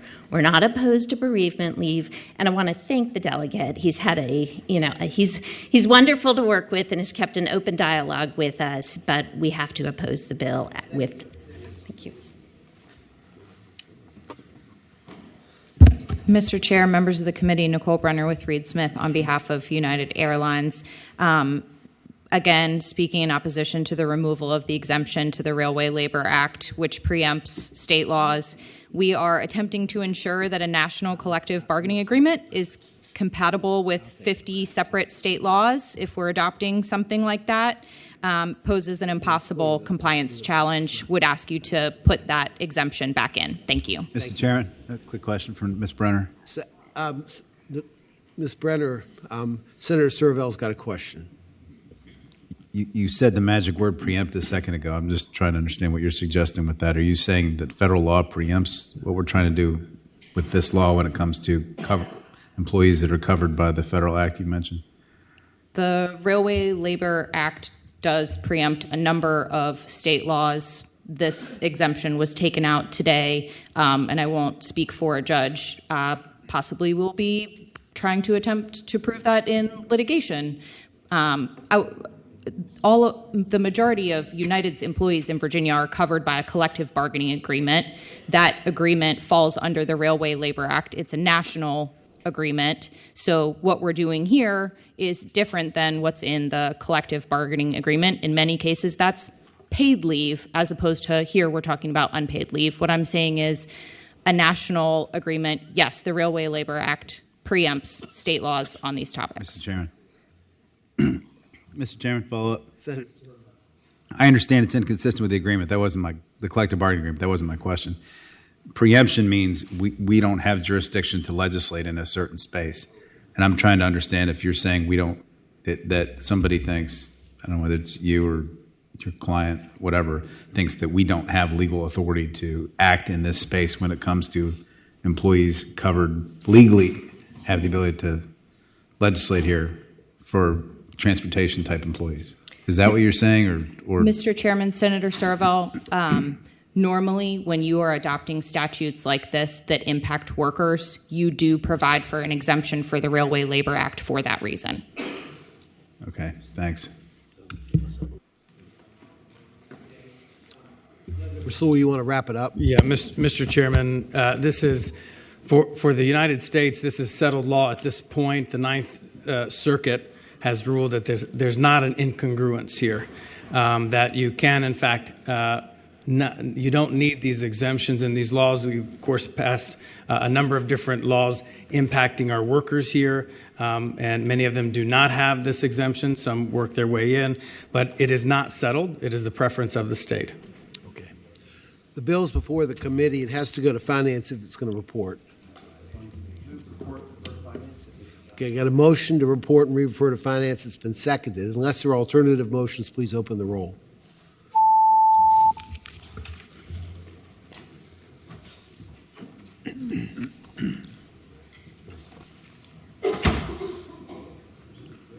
Ayes 10, noes 5. Ayes 10, noes 5. Okay, thank you. Thank you, Mr. Chair. Members Okay, of the committee. the next list, we're going to the sign-up sheet. Delegate Helmer's first. And he's got our House Bill 277, is that correct? That's correct, Mr. Chair. Okay, do we have a substitute on that? I'm not bringing a substitute, Mr. Chair. I know there's been a lot of discussion on the Senate on it. If it was okay, I'd love to present the bill as it left the House, and then I know the committee's had a lot of discussions about this and all. Okay. I'll let the bill go that direction. So, Mr. Chair, in front of you is, the members of the committee, in front of you is House Bill 277. It is fairly straightforward. Today, when you go to buy a ticket for an entertainment event, it is not always clear what the price will be when you buy that ticket. According to current law, you have to show the face value of the ticket. What this bill does is simply say that absent any mailing fees that may come that are reasonable, upon purchase of a ticket, you must show the full set of fees and any additional, the ticket price itself plus any additional fees in an itemized way. There were a lot of negotiations around this bill. I thought we had peace in the Valley. I'm not convinced that we have peace in the Valley anymore. And so I will leave this bill at the will of the committee. Thank you, Mr. Chair. Mr. Chairman, I have an amendment on line 27 that I think council has. Okay, what's the amendment? Council wants to report that. Mr. Chair, Senator Eben, the amendment is on line 27 of the engrossed bill. After the, strike the remainder of the line and through to on line 28 and insert, sellers shall clearly and conspicuously display the base price of the ticket and total amount of any ancillary fees or surcharges upon the selection of a ticket or seat, and shall display an itemized list of the base price of the ticket and each ancillary fee or surcharge upon final purchase. Okay, so Senator Eben, you want to explain the amendment? Yeah, I think it just brings a little bit of clarity up front in this process. I spoke to someone at the Recording Industry Association and just feel that that's the appropriate point to display the additional charges. Okay, Delegate Helmer, do you want to react to that? Mr. Chair, I know there's been a lot of discussion around this bill. I know the recording industry favors that. I have a feeling that some of the other stakeholders may not. Of course, I like the bill as it left the House, but I understand that the committee is probably going to have some discussion around does this. the committee understand Senator Eben's amendment? Is there a second on his motion? Second. Okay, got a motion and a second on the Eben amendment. All in favor, say aye. Aye. Opposed? No. Okay, 2 noes. You picked that up. Maybe there were 3. Okay, please show your nose. Nose, right here. Okay. 4 noes. 5 noes. 5 noes. Okay. Growing nose. Pinocchio nose. Pinocchio. Okay, so the bill is amended. And the amendment sounds consistent with the language of the bill itself. It just takes it a step further, maybe. I think that's true, Mr. Chair, although I leave it to council to tell us if it is consistent with what is in the bill itself. Okay. Sorry, sir. Mr. Chair, Delegate Helmer, the bill requires that any person that sells, resells, or facilitates the sale shall clearly and conspicuously display the total cost, including all ancillary fees or surcharges that are required to be paid under the amendment. The seller shall clearly and conspicuously display the base price of the ticket and total amount of any ancillary fees or surcharges upon the selection of a ticket or seat, and shall display an itemized list of the base price of the ticket and each ancillary fee or surcharge upon final purchase. So I believe with the amendment is more specific about what has to be displayed. But it's basically consistent. Yes, sir.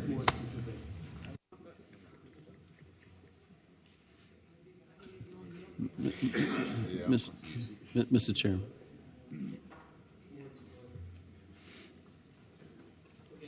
This bill is similar to a bill we heard, but it's not the same bill. So we'll have the 3 minutes on either side.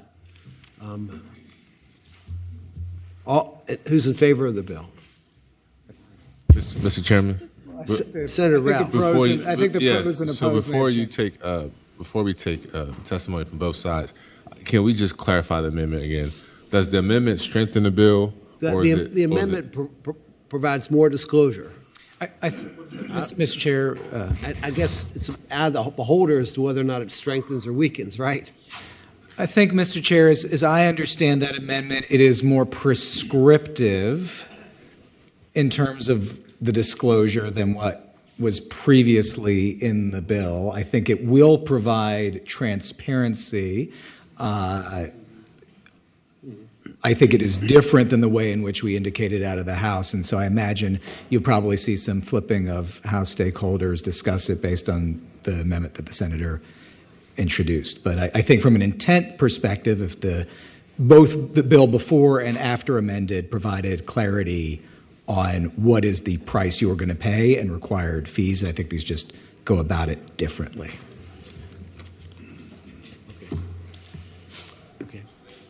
Okay, let's go 3 minutes on each side then.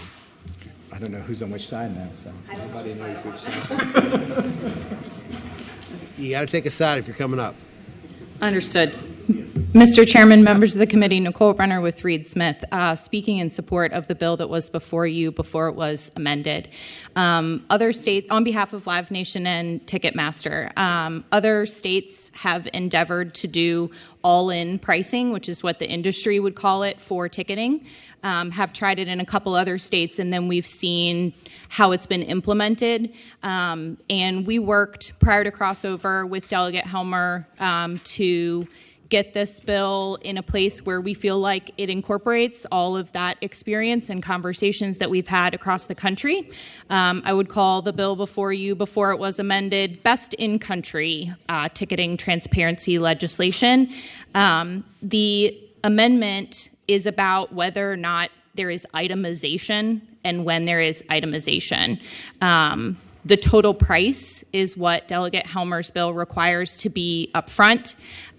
His bill also requires itemization prior to purchase. What we're talking about here is changing the way that everyone would be disclosing any fees at a point where we don't feel like it adds clarity to the consumer. We would ask you to move the bill forward as is.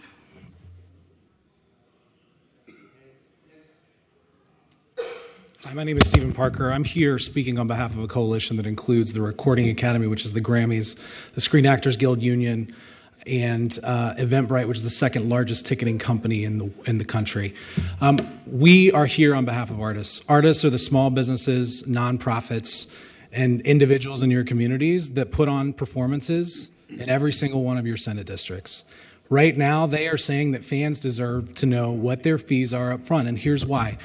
Shortly before I came up here, I went on StubHub, and I went to try to buy a lawn seat to a John Legend show in Northern Virginia at an independent venue. I had to take 14 different screens before I saw what fees I was paying, and then I had to put in my credit card number to see those fees, and it added 31% to the cost of my tickets.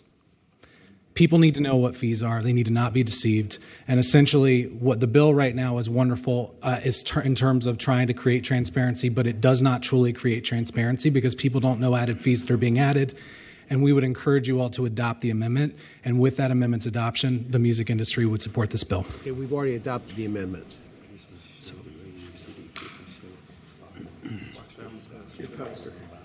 Are you for it?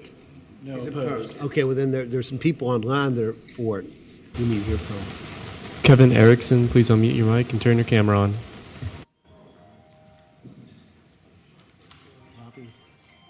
Good evening. I'm Kevin Erickson with Future of Music Coalition, and I want to reiterate what Stephen just said. The musician community is supportive of this bill as amended. With that amendment, it ensures that consumers are fully informed, and it preserves competition between firms for the lowest all-in price, but also preserves the possibility of competition between firms for lower fees than their competitors. Okay, thank you so much. We're out of thank you so much. We're out of time, and I'd ask the next person just to identify themselves and any group they represent. There's the only one, that was the only one? Okay.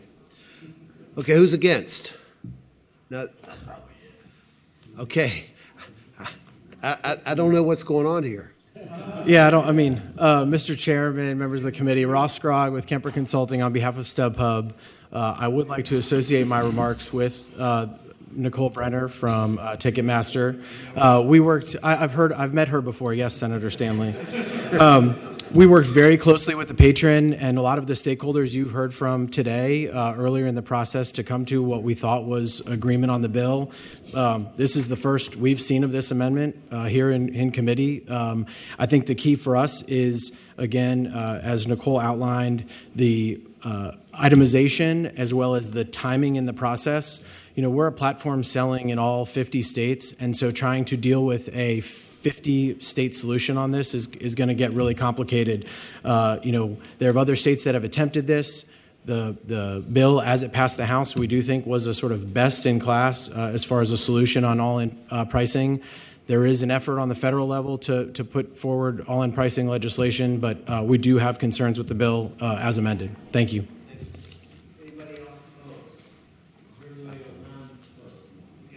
Mr. Chair. Pike's got a question. Yeah, I do, Mr. Chair. We dealt with similar subject in terms of junk fees and hidden fees. This is a narrow band, but you know, as a committee, we also passed out Senate Bill 388, dealing with a larger issue on larger scope of issues with junk fees that I think impact a lot of consumers, which is also what the delegate's trying to get at. And I'd move that we move the substitute of 388 to House Bill 277. Substitute motion. Well, hold on a second. We've already amended the bill, so what you're now, you want to just put the junk fee bill on top of the amended bill. Mr. Chair, that's correct. That's this correct. Is a similar subject that we've already heard and debated from Senator Prokarski. Okay. Senator Obenshain's got. I'm sorry. My motion was going to be, having voted on the prevailing side by which we adopted the amendment, to reconsider that vote to take it back to the original form. Second. So you're withdrawing your motion, and you second his motion. Okay. That's correct. Okay. So the substitute motion takes precedence. All in favor of? Do we have to record that? Reconsidering the motion by where we amended the bill.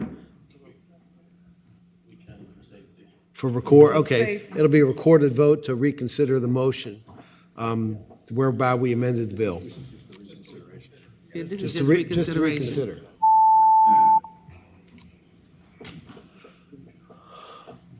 Okay, now we'll reconsider the motion. All in favor of the motion of the amendment.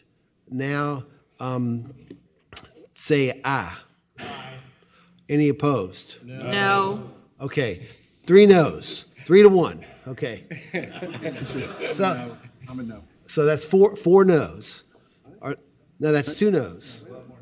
There's 2 yeses. Go on the board. Well, no, the noes won. It's not amended. Now, Senator Pike, you want to make your motion now? Thank you, Mr. Chair. I'd move that we conform House Bill Now he's 277 making to Senate Bill 388.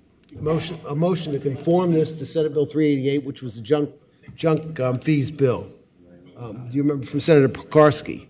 Is there a second for that motion? We've got a motion and a second. I'm going to really mess this one up. To conform the bill to Senator Prokarski's. All in favor of that, say aye. Aye. Any opposed? No. Okay, 2 noes.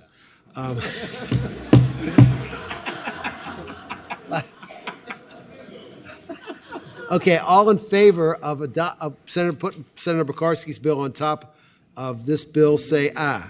Aye. Any opposed? No. Okay. Did I hear any no's down here? Okay. Okay. Okay, so I didn't hear any ayes down here. Ayes or no? Okay, so 8 ayes, 7 no's. Dude, that is some new math. No, there's a 6 of you all plus. Move to Plus report the back. substitute. You're going to move to report and refer to finance. And that, sir. Okay, motion to report and refer to finance. That's not good. And that'll probably be in the morning, okay? Unless there's an alternative motion, please open the roll. What am I voting on? I have no idea. But it's all screwed up now. It substitutes going to finance with substitute.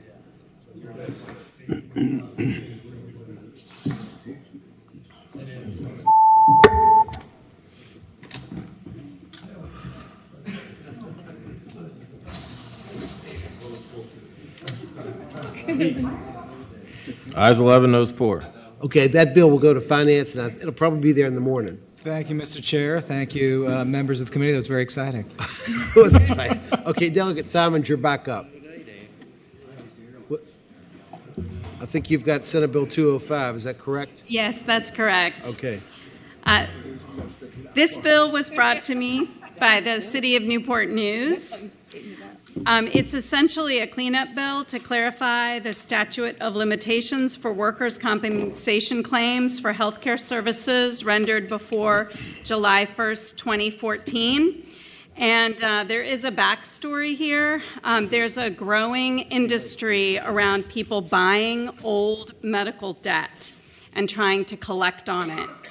Localities are getting caught up in this because these debt collectors are bringing up old claims from before 2014, and cities might have settled out these old claims, but they don't have the records anymore. Okay, They is don't have there the any witnesses. opposition to this bill? Okay, motion to report. Mr. Chairman. Senator Servell. Unexpired statute of limitations are a vested property right, and for us to take it away, I think creates a constitutional issue, but have fun if you like. Okay, does anybody want to agree with Servell? We had to pass a constitutional amendment to reinvigorate the statute of limitations for expired sex claims against the Catholic Church years ago, and then we had to pass legislation to enact it. I just think there's something there, but have fun. Okay, we've got a motion to report that's been seconded. Unless there's an alternative motion, open the roll. Despite Senator Servell's cynicism. Ayes 14, no 0, 1 abstention. That's it. Okay. Thank you. Okay, thank you. Okay, Delegate Sewell has the next bill. And you've got House Bill 736, is that right? Correct. Thank you, Mr. Chair. Mr. Chair, members of the committee, the Veteran Services Protection Act, as the title indicates, will protect our veterans from exploitation by reining in predatory individuals known as claim sharks who claim to provide paid guidance to veterans about applying for benefits, but instead take advantage of those who have served by charging them hefty fees for the processing of such veterans' benefit claims. As we all know, yet these veteran claim sharks are known for billing veterans to file VA claims, which are and have always been free to submit. These claim sharks commonly promise benefits, which they are not able to guarantee, promise to expedite the processing of a claim, and all too often take as much as 40% of earned veterans' benefits in perpetuity. More concerning, these claim sharks are not VA accredited and therefore are not required to adhere to professional or ethical standards. Therefore, there is no guarantee that their advice will result in the desired outcome and can be misleading or even fraudulent. So just in summary, this bill makes it a violation of the Virginia Consumer Protection Act to engage in these types of predatory practices, as noted on line 242. This does not apply to lawyers who legally practice in the United States, and therefore they are not the bad actors that this bill is intended to go after as far as taking advantage of veterans. Let me ask you, this whole Veteran Services Protection Act, it's been passed in other states, is that right? It has. One.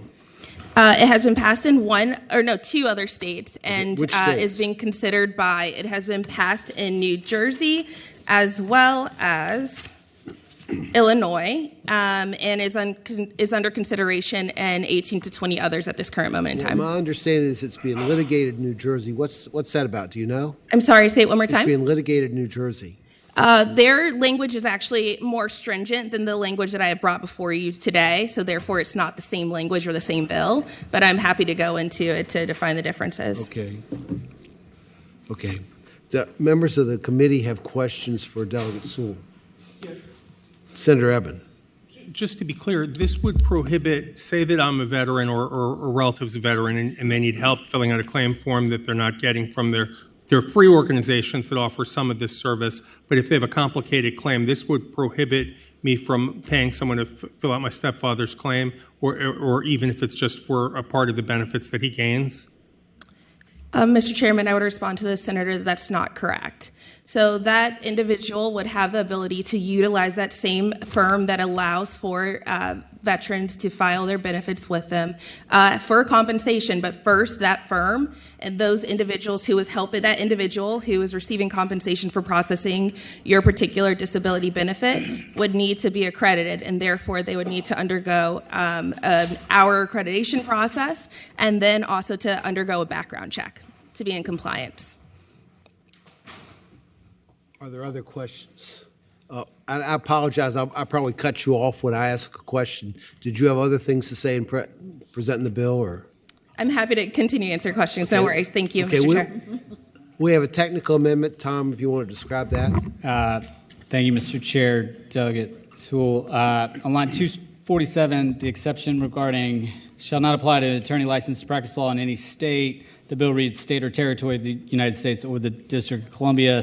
The word state in the Code of Virginia includes 50 states, D.C., Puerto Rico, Guam, et cetera. So just strike after state or through the remainder of the sentence. Okay. Thank you, got a Counsel. Motion and a second on that amendment. You understand it? All in favor of the amendment, say aye. Aye. Okay. We haven't heard this bill before. Unless there are other questions, I'm ready to take public testimony. 3 minutes on each side. People that are for the bill first.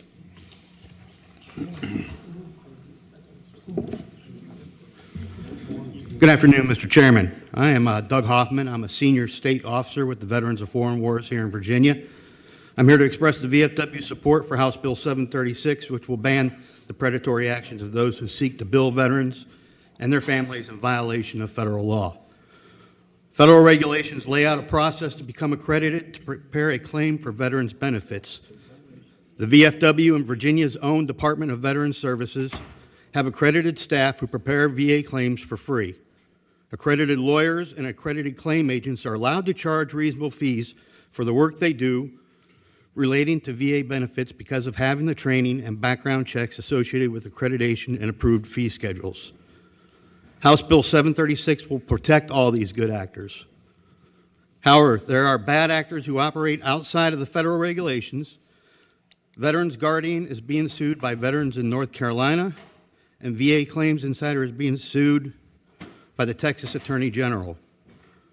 Veterans Guardian recently lost a federal case in New Jersey concerning the law passed in that state, which bans billing veterans if you are not accredited. While there is an effort to ban the predatory practices of unaccredited companies at the federal level, that effort has stalled because of the massive lobbying effort by these bad actors. The claim sharks we oppose could become accredited claim agents and bill for their work. Speaking with our Director of National Veteran Services in our D.C. office, he told me that the accreditation process takes 1 week to a month to complete. So we ask that you vote yes on House Bill 736 to protect veterans and force those bad actors to follow federal regulations. Just come on up. You've got about a minute left. All three of you. And Chair, my name is Hal Rush. I am the first and only National Commander of the VFW from Virginia, and I currently reside in Hampton. I just wanted, one of the arguments I always hear is we don't have enough. I took the time this morning to look at our very own Virginia's Department of Veteran Services, where you can go online and make an appointment to see an accredited state employee service officer. And the longest I found was in Norfolk, which their next appointment is April 23rd. However, if they drive 30 minutes up the road to the VA hospital, they can see one tomorrow. So the fact that everybody's arguing we need more of them, we have enough. This doesn't even consider the VSO service officers that are accredited. Accredited service officers are the only ones that can file an appeal and represent the veterans, not the unaccredited ones. We got to quit taking advantage of these veterans so people can make easy money. Thank you. Thank you, sir. Got 10 seconds left, okay? Good afternoon, Chairman and Committee. I'm Joanne Smith. I'm a member of the Joint Legislative Committee of Veteran Service Organizations, and we support this bill. Mark Dix on behalf of the Virginia Trial Lawyers Association, and we support the bill. Thank you.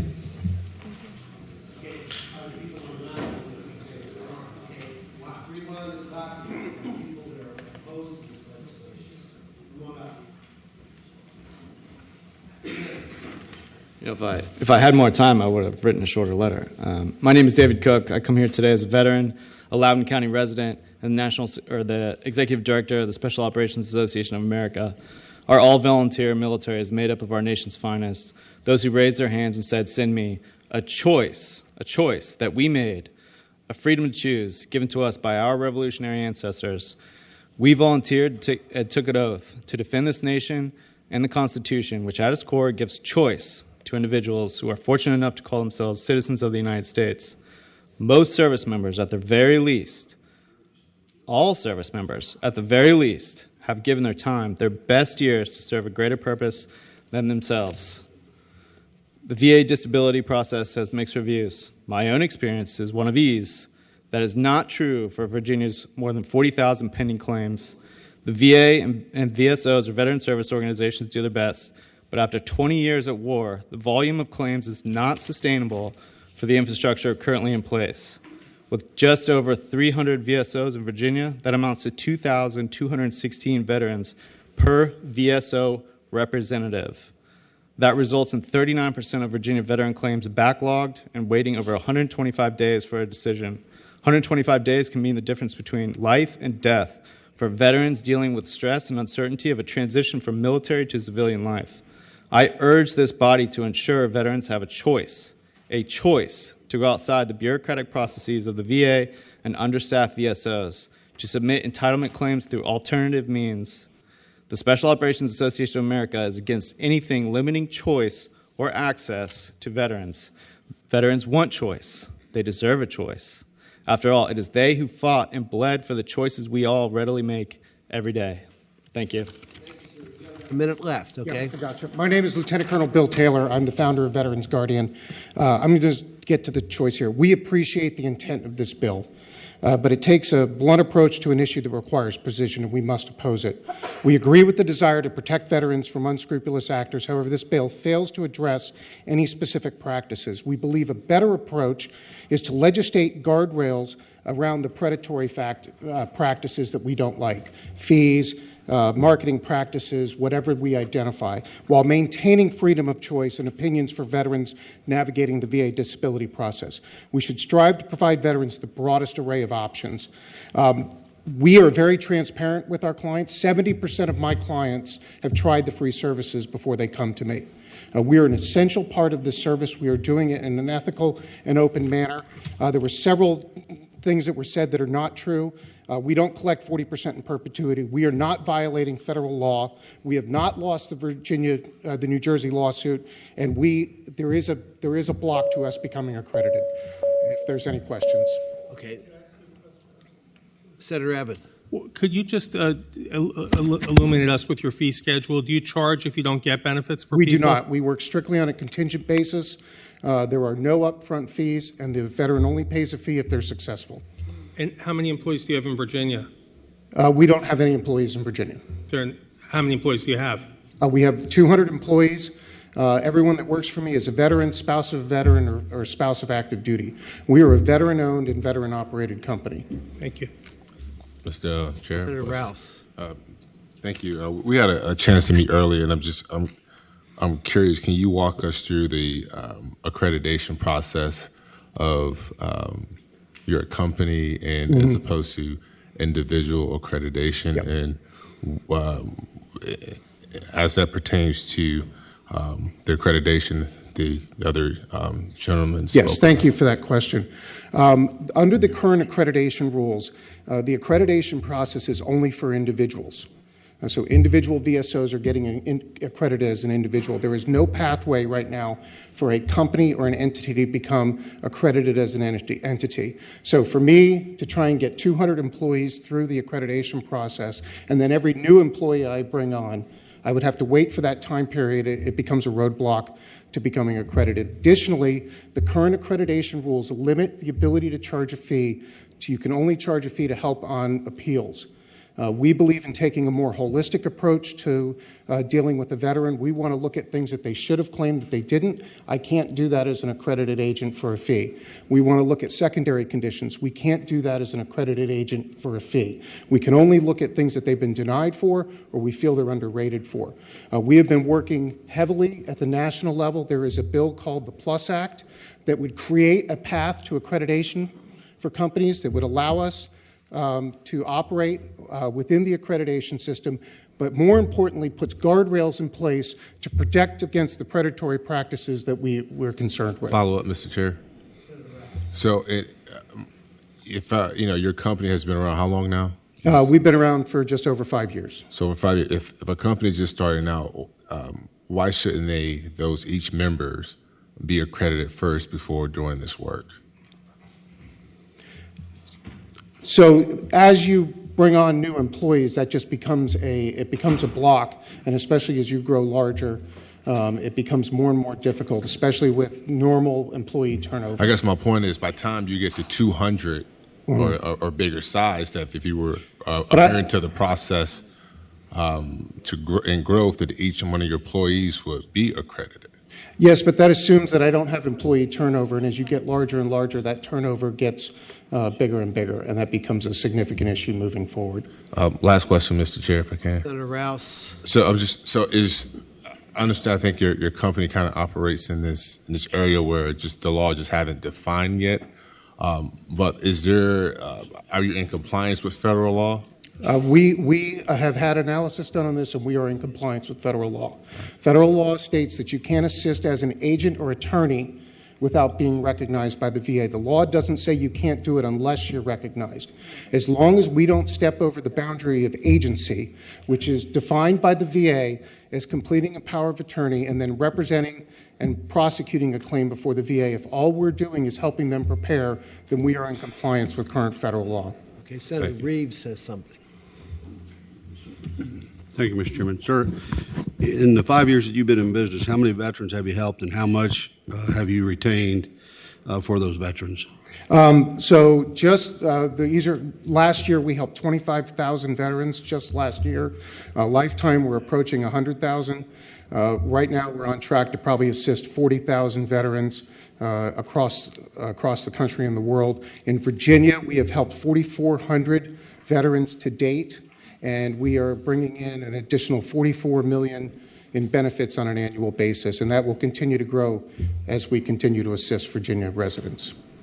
And you said you work on a contingency. What sort of contingency do you work on? If the veteran does not get an increase in their compensation from the VA, there's no fee.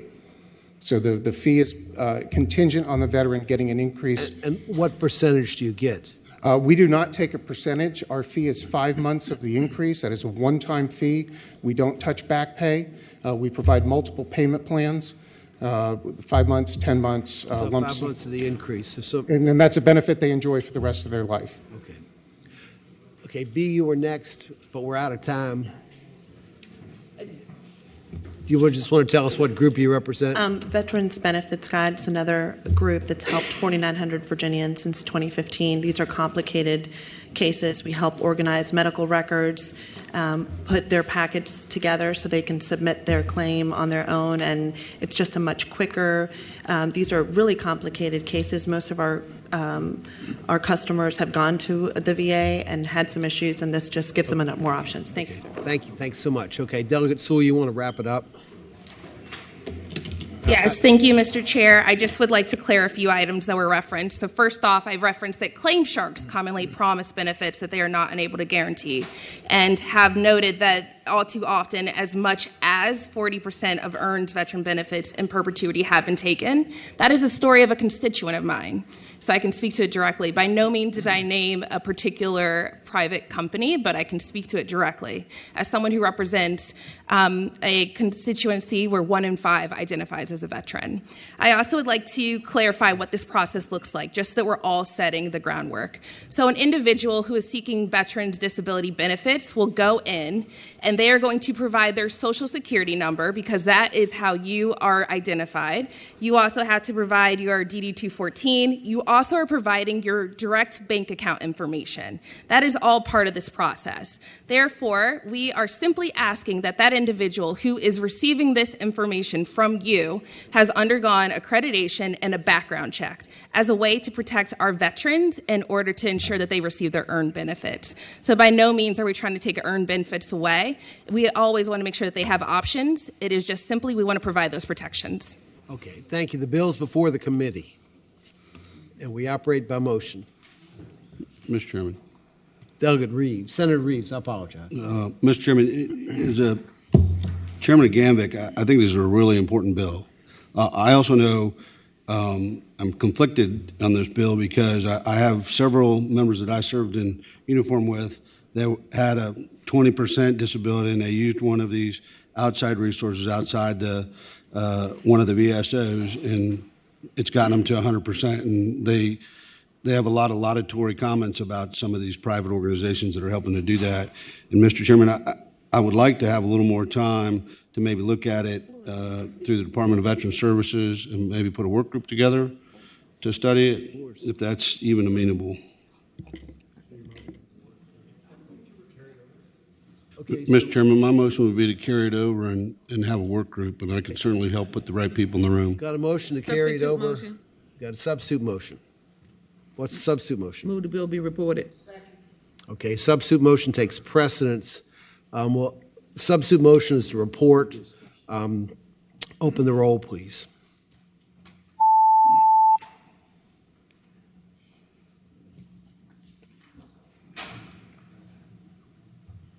Ayes 7, noes 8. Okay, the bill does not report. We go back to the original motion, which was to carry over. All in favor of that motion? Carry it.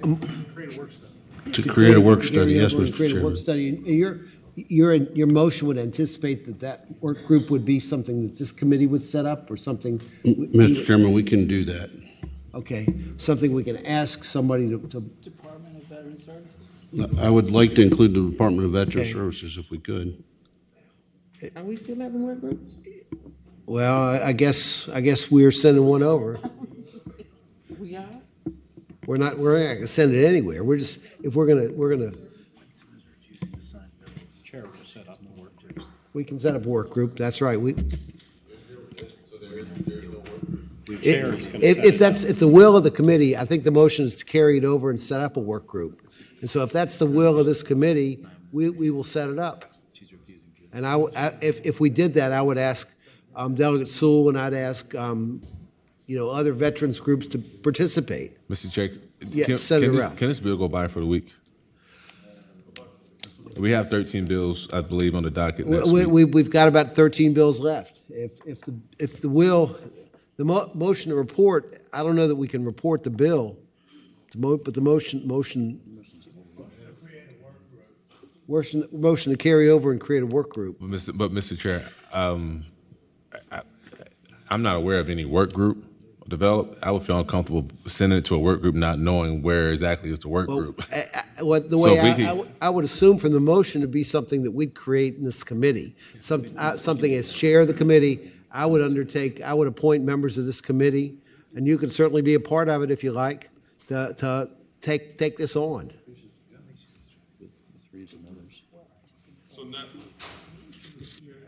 Senator Bagby.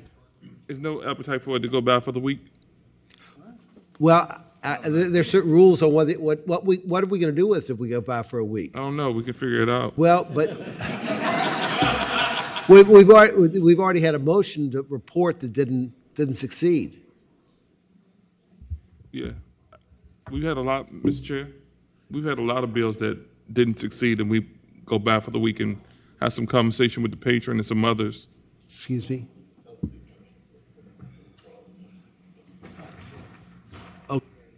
And my parliamentarian has just advised me that was a substitute motion, the motion to carry report.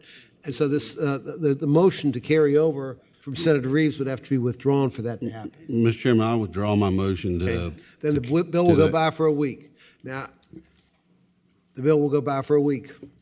Thank you, Mr. Chair, members of the committee. I apologize for you having to come back, but you'll have to come back. Okay. Now, my understanding is, I've got, next on the list is Senator Servell was just telling me that Senator Delegate Kilgore has somewhere to go. You're way down the list. You're down the list. Yeah, Delegate Gardner's next.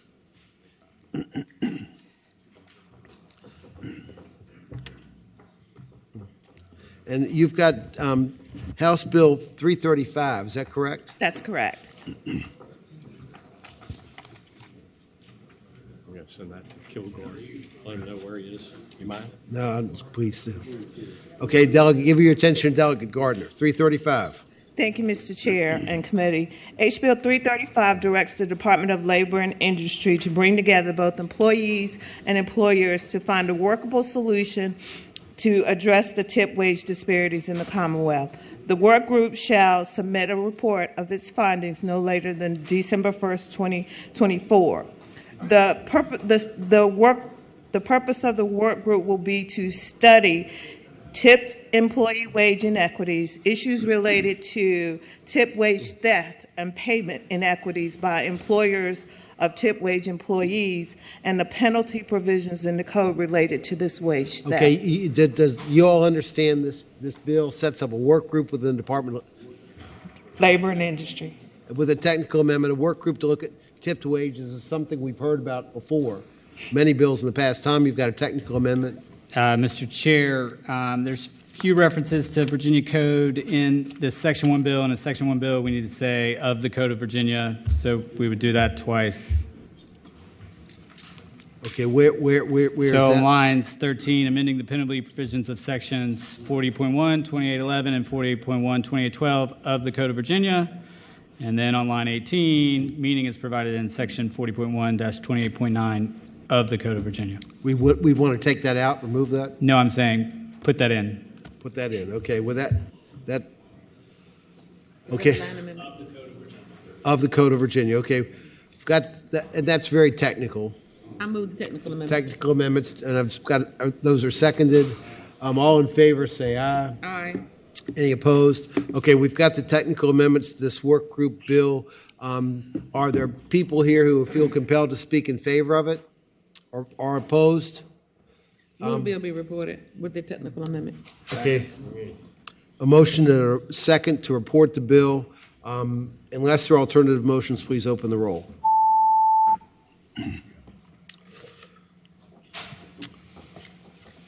Ayes 9, no 6. Okay, usual suspects. Thank you. Thank you, Mr. Chair and committee. Thank you, ma'am. Okay, next is Delegate Keys-Gamarra. And you've got House Bill 974. That's correct, Mr. Chair, members of the committee. I'm Delegate Keys-Gamarra, and this bill came about as a result of listening to union members in Northern Virginia who were unclear regarding the availability of compensation through the workers' compensation statute for unexplained falls. We started out trying to change the presumption. Got a little pushback from stakeholders on that, and so what we did was that we looked at available case law that could give greater certainty, and we listened to stakeholders from both the employer, employee, and actually got a little advice from the Workers' Comp Commission, and we landed here. This is the Peace in the Valley language that gives us greater clarity and assures our employees to understand how their claims will be handled. Peace in the Valley with who? Well, I have one piece right here. Okay. Mr. Chairman, good afternoon. My name is Brad Goodwin. I'm an attorney here in Richmond that practices workers' compensation. I represent claimants, primarily injured workers. And the purpose, I think, of what this bill is trying to achieve is situations where we have what's called an unexplained fall or unexplained accidents. As most of you know, when somebody gets hurt at work, they have a burden of proof to prove how their accident covered. It's not automatic. Arose out of and in the course of, and you're changing that. Not necessarily. So what we have here is situations, the statute already allows circumstances where a claimant is deceased as a result of the accident who cannot testify in support of himself. The easiest thing, of course, in a perfect world is to say, Mr. Claimant, how did you get hurt? I fell off the ladder, right? That's the easiest way to do it. But when a person's deceased, they can't do that. So this bill 62.5105 already says that there may be circumstances where a deceased worker would have a presumption if the circumstantial evidence suggests that their death was a result of the work accident, the burden of proof shifts in that situation. But what we don't have is what happens when the worker is not deceased but can't remember why he fell. Great example, I'm up on a ladder 1 minute, next minute I'm in the hospital. Well, and I don't think this is really any change in what the case law says anyways, is you can use circumstantial evidence. Can you remember why you fell, Mr. Worker? No, I can't. Okay, but my coworker says he heard a loud crash and came around the corner and there's a ladder on the ground and he was laying there. That's circumstantial evidence, that's admissible. Other evidence or any combination thereof. I've broken protocol by letting you speak.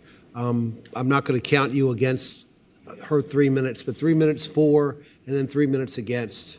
Is there anybody opposed to this bill now? Well, come on up. 3 minutes for. Lou Spencer, Virginia Building Trades. We support the bill. Thank you. Thank you. Jason Parker, Virginia AFL-CIO. We support the bill. Okay, thank you. Hi, I'm Dr. Emily Yen. I'm not currently employed by any organization as a lobbyist, so I'm coming today as a Charlottesville resident. I support this bill. Workers who are sustained head injuries on the job shouldn't be unfairly denied workers' compensation. Thank you. Okay, are there those who have another view that are opposed to the bill? There's nobody. So there is peace in the valley. Oh, do you want to finish up or? I don't. Got a motion to report in a second. Are there other motions? If they're not alternative motions, please open the roll. Okay, thank you very much. Okay, now we've got. Ayes 10, noes 5. Okay, we didn't have a complete peace in the valley. I don't know what happened. Close enough. Now we've got Delegate McClure. Thank you, sir. Thank you, members of the committee. And Delegate McClure's got House Bill 157.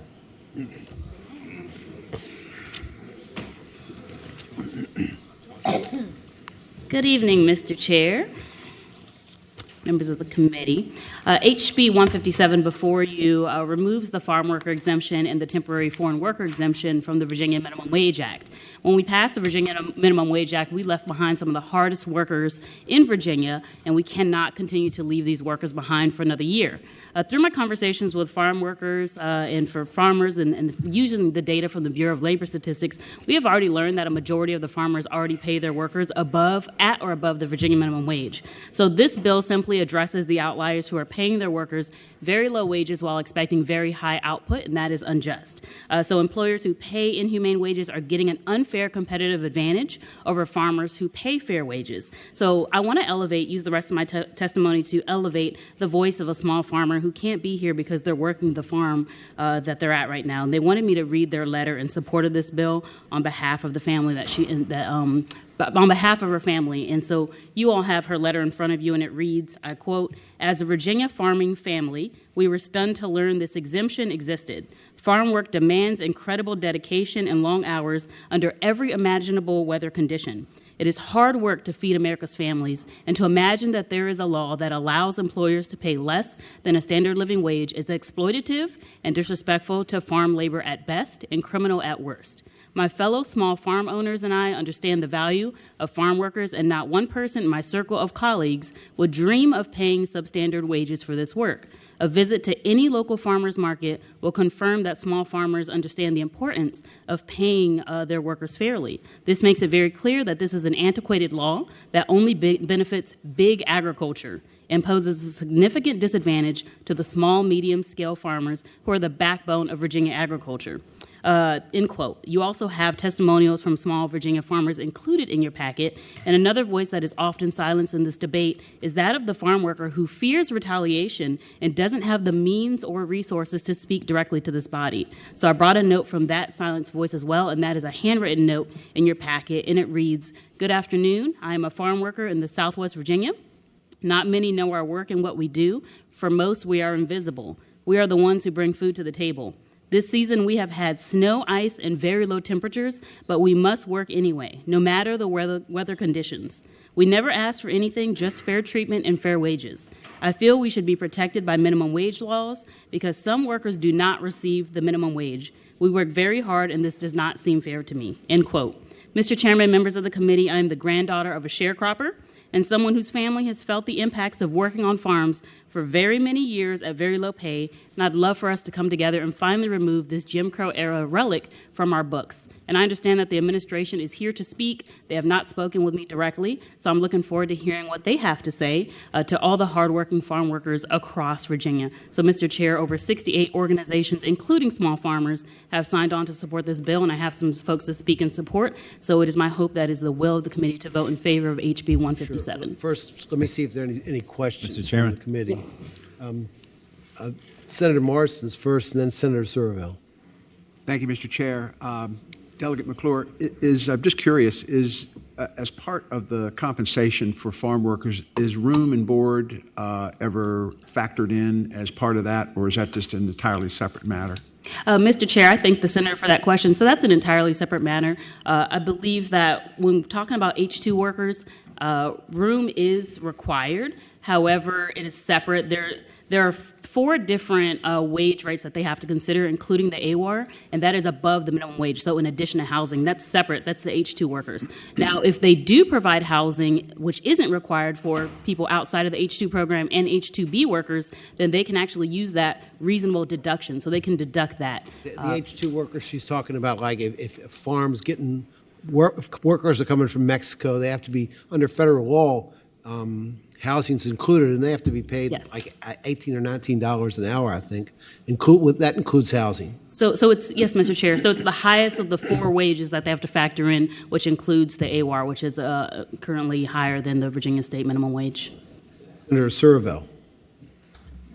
Thank you, Mr. Chairman. I question for the patron. You know, I had to negotiate this last time back in 2020 when we did it, and I had to learn all the different exemptions, including the ones that we kept. And I remember the farm wage exemption was an issue for several members of our caucus, and my recollection is there's some interplay between the state level minimum wage and the H-2A and H-2B. In other words, I think that the H-2A, H-2B wage is set federally, but then they also get the housing we've also talked about on top of that. My recollection, though, is that the state minimum wage might play into that in some way. So my first question is, are they connected in any way? Mr. Chair. Hold on, wait a minute. Yep. And if not, my second question is, what universe of workers are we talking about here? I mean, it sounds to me like if they're not, if H-2A, H-2B is not connected to the state minimum wage, then it would seem to me the only universe of people we're talking about are people who are present in the United States, either legally present with a work permit, U.S. citizens who are being paid potentially under minimum wage. Is that, I'm trying to understand if that's what we're really talking about or what. Can you answer those 2 questions? Yes, Mr. Chair, and I thank the senator for that question. So there is really no reason for the H-2 portion to be exempted in our Minimum Wage Act. Currently, they pay above what we're paying in Virginia, well above. And so there's just no reason for that portion to be in, and we should remove that exemption. So this would address those who aren't getting paid the minimum wage in Virginia and on the federal and state level. Mr. Chairman, Senator Servo. may I ask counsel this question? Counsel, is the H-2A, H-2B wage connected in any way with the state minimum wage? Mr. Chair, Senator Servo, yes, in that the federal law requires H-2A and H-2B workers to be paid the highest of a number of things, including federal, state, or local minimum wage, the adverse effect wage rate, which is what the delegate was referring to, and which is higher than the current minimum wage. And then there's also the prevailing wage, which is defined in regulation. And so, Mr. Chair, if I could, so I just meant that removing that exemption would not impact that. So it would be the highest of the four, and the A word typically tends to be the highest in comparison to our minimum wage on the state level. And it's currently higher than the path that we set our minimum wage to. Pending our pending bill that hasn't been signed by the governor yet. Okay. Well, 3 minutes aside, the people that are for this bill, you've got 3 minutes total. So I urge you not to take all of it. Respect the time of your friends behind you. Mr. Chair, members of the committee, my name is Jason Urash. I'm with the Legal Aid Justice Center. The delegate has noted most of the most salient, strong reasons, the fact-based reasons, as well as the moral ones for this law. I'll briefly note that something that I recently heard from the opposition was that the base for the wage of these workers required to be paid is based on the state minimum wage, and so that as that goes up, that makes the adverse effect wage go up. While that's not universally true, what I will say, what that does mean is that the opposition seems to be contending that we should keep wages low for local U.S. workers, and so that would stay low not only for H-2 workers as well as those local U.S. workers, and I should hope that that's not the will of this body. Thank you very much. Okay, thank you. Next. Mr. Chairman, members of the committee, Manuel Gago for Legal Aid Justice Center. I want to say that this bill will protect the most vulnerable people in our food system. Giving farm workers the right to a minimum wage in Virginia is the only way we can bring the bad actors to the light. And it's more than a legal duty, it's a moral duty. Thank you. Thank you, sir. Next. Christian Martinez, Research and Policy Analyst at CASA, and we support the bill. Thank you. Hello, Mel Borja. I am a member of the Latin American Law Organization at the University of Virginia School of Law. We participate in the Migrant Farm Worker Project, where our student volunteers visit farms in Central Virginia to share information with workers about their rights and bear witness to their working conditions, and we strongly support this bill. Thank you. Thank you very much. Next. Good afternoon. Laura Gorham with the Commonwealth Institute. The adverse effect wage rate is already $15.81 in Virginia, well above Virginia's minimum wage. For H-2B workers, which are by a different standard, there's a prevailing wage standard, basically, and that will almost always be higher than the Virginia minimum wage. So those exemptions do not benefit anyone. Thank you. Okay, thank you very much. Sheila Herlihy with the Virginia Interfaith Center for Public Policy. We also strongly support the bill, as does VACIR, the Virginia Coalition for Immigrant Rights, and their 26 members. Thank you very much. Jeff Caruso with the Virginia Catholic Conference. We supported this bill during the 2020 session, and we want to reiterate our support here today. Thank you. Thank you very much. Tram Nguyen with New Virginia Majority, and we support the legislation. Thank you very much. Chad Stewart with the Virginia Education Association, and we support the bill. Okay, thank you very much. Dr. Emily Yen, the exclusion of farm workers from the Fair Labor Standards Act of 1938, where it was based on a bunch of racist practices, and it's time to do right by these farm workers who are very hardworking. Please pass this bill. Okay, thank you very much. Hi, my name is John Henry Van Sant. I'm a law and public policy candidate at the University of Virginia School of Law and a student in the Workplace Rights Clinic at the Legal Aid Justice Center, and I support the bill. Thank you. Thank you very much. Jason Parker, Virginia AFL-CIO. We support the bill. Thank you very much. My name is Lou Spencer. I live in Essex County, Virginia, and I support the bill. Thank you. Thank you very much. We have a few people online, too. Just ask you to identify yourself and any group you represent. Nicholas Goddard, please turn your camera on and unmute your mic.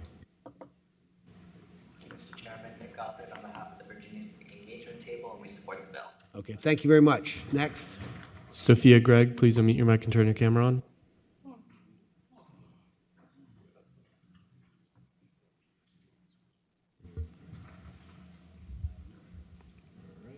Sophia Gregg, please unmute your mic and turn your camera on. She's not there. And the next one. Who's next? The last person left. That was it? Okay. People that are opposed have 3 minutes as well. Reset the clock, please. Mr. Chairman, members of the committee, Kyle Shreve. I'm here representing the Virginia Farm Bureau Federation. And while we acknowledge the history of this exemption, our opposition does stem from the current labor market and federal law as referenced. And I'll go into some background on that just to clear a few things up.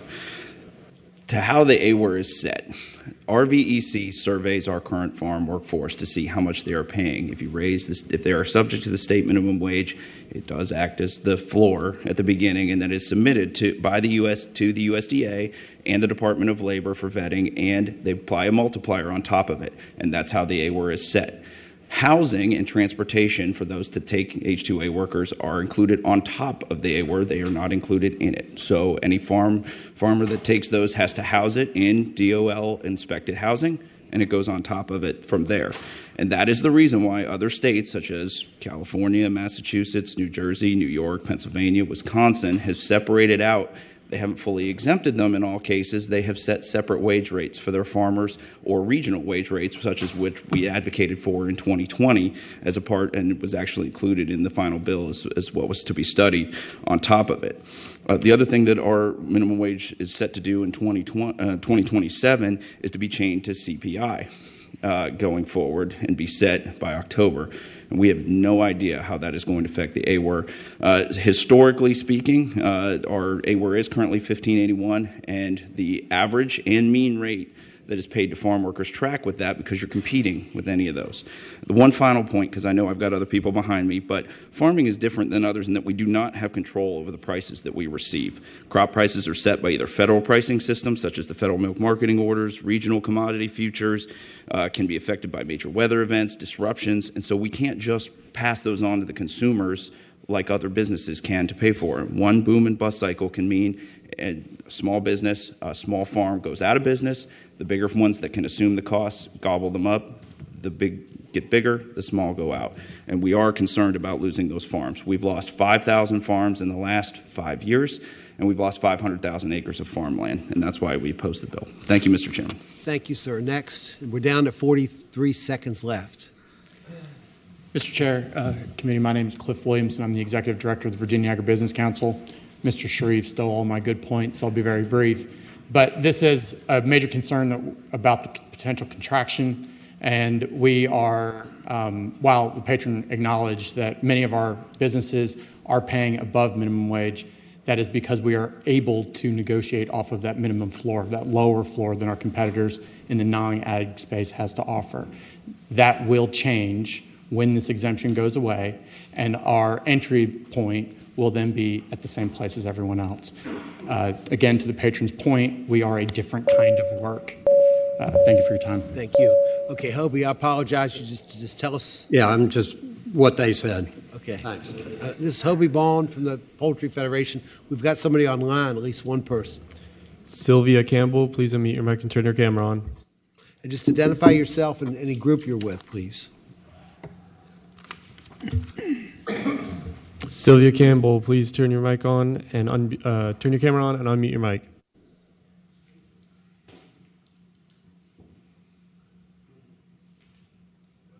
Go on. Okay, the bill's before the committee. You want to wrap up, Delegate McClure? Yes, Bill be reported. Yes. You Mr. Chair, just to summarize, it's about time that we remove these from our books, and 30 other states have done this, and there has not been data or evidence to support widespread shutdown. In fact, the reality is that a number of agricultural establishments have been increasing, even as farm wages have been risen modestly. And to pass that price on to the consumers, it's a 0.3 percentage increase in the price. So a lot of the points that were stated, I have a lot of data to back up that it's very modest and very minimal, in fact. got a motion report. It's been seconded. Senator Obenshain's got something he wants to say.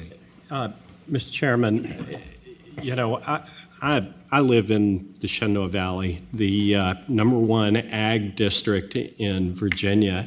And I want to tell you that, you know, agriculture is not just corporate agriculture. Corporate agriculture out our way, every single one of those enterprises pays well over minimum wage. They can't afford, they can't staff their operations without doing that. But the average income, gross income of the average farm in Virginia is $50,000. That's gross income. That's not net, that's gross. And the workers who work on those farms, are often members' families, 16, 17, 18-year-olds who are, in their first job anywhere. And if we impose, impose minimum wage, the average family farm, the average farm in Virginia is just not going to be viable. And, we talk about this with best management practices and mandating it. If you want to convert farmland faster to suburban area and urban area, do this. Or, make mandatory the best management practices. And, we'll do that. But it's going to put out of business, the real farmers. The average farm in Virginia. And it's just not something that I think we ought to be doing. Okay, we've got a motion to report that's been seconded. Unless there are other motions, please open the roll.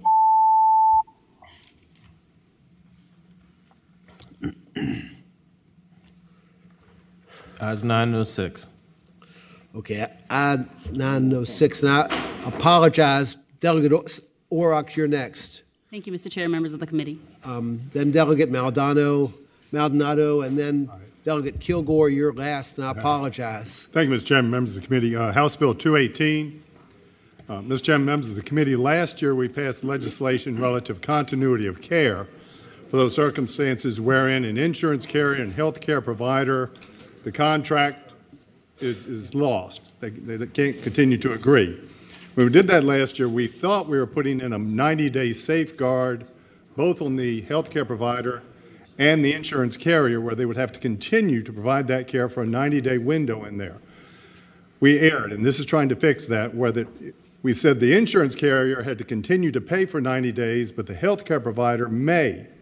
And so we're making it a shall. And we've got the healthcare industry has also added language in here to make clear if the patient doesn't comply, they don't have to continue coverage. And it also establishes what a pre-existing medical care involves. This has been worked out with stakeholders. Okay, and so you're okay with it? Is there anybody opposed to the bill? Okay, the bill's before the are the people, we haven't heard this bill, are the people that feel compelled to speak to it?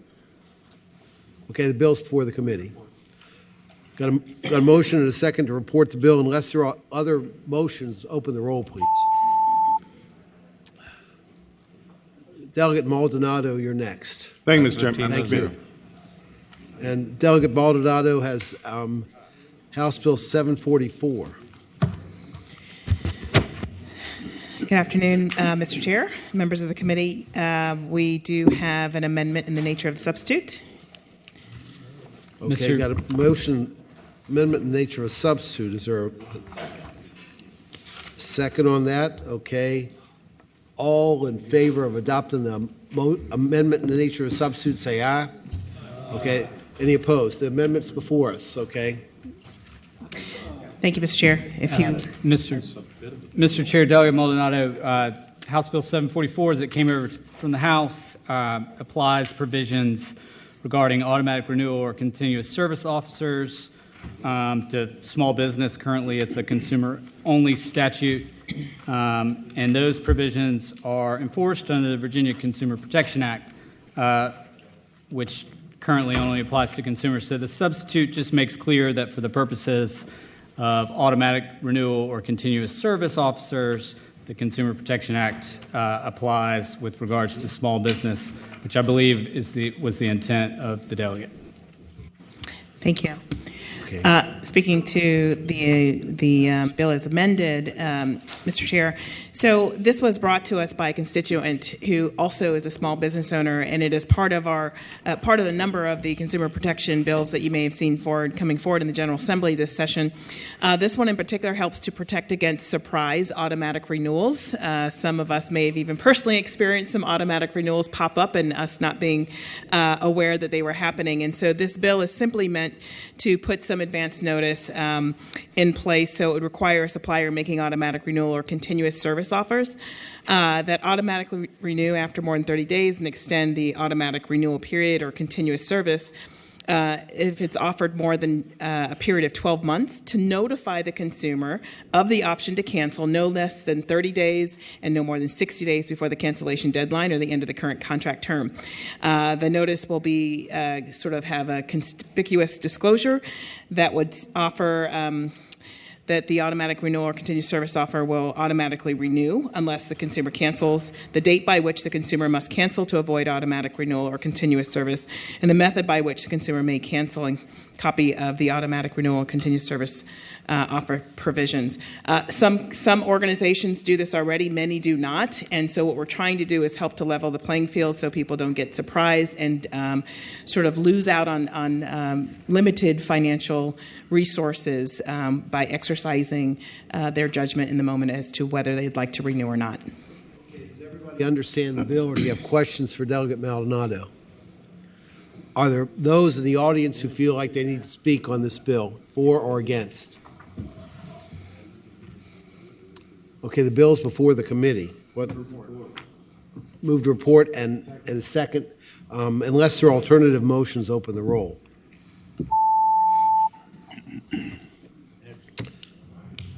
Okay, congratulations. It's 15 Thank you, to Mr. 0. Chair. Members of the committee. I'm sorry you had to wait so long. Oh, that's all right. I learned a lot. Yeah. And you've got three bills. I've got 3 bills, but hopefully we can get through them pretty fast. Okay, 1301 is the first one. 1301, I think council has decided I needed a amendment or a substitute. Substitute. Okay. We've got a substitute for 1301. Do I have a motion on a substitute? But the substitute's been moved and seconded. All in favor of adopting the substitute, say aye. Aye. Okay, the substitute's before us. If you'll describe the substitute, Delegate Kilgore. Tom. Chair, Tom.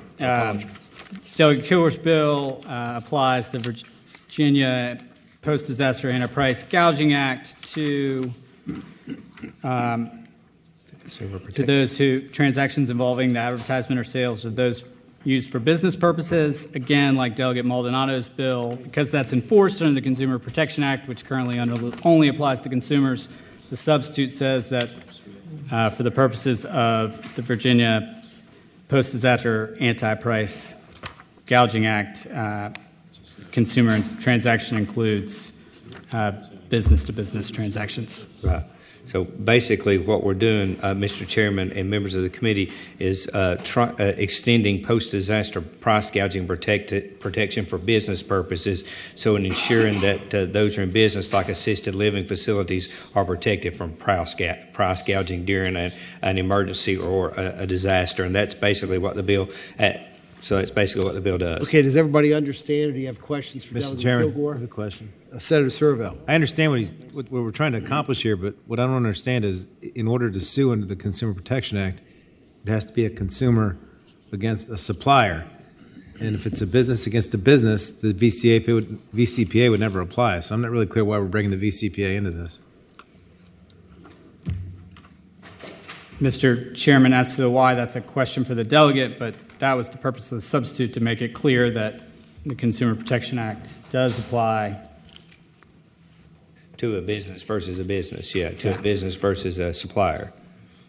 I think that's why we had to do that. Right. Mr. Chairman, further question? Senator Servell. But if you look under 59.1204, in order to bring a cause of action, it has to be between a consumer and a business. So I understand you've redefined the consumer transaction. Right. But the plaintiff has to be a consumer. So I'm not really clear how you get around that. And anybody gets around it. Commonwealth Attorney, AG, private litigant.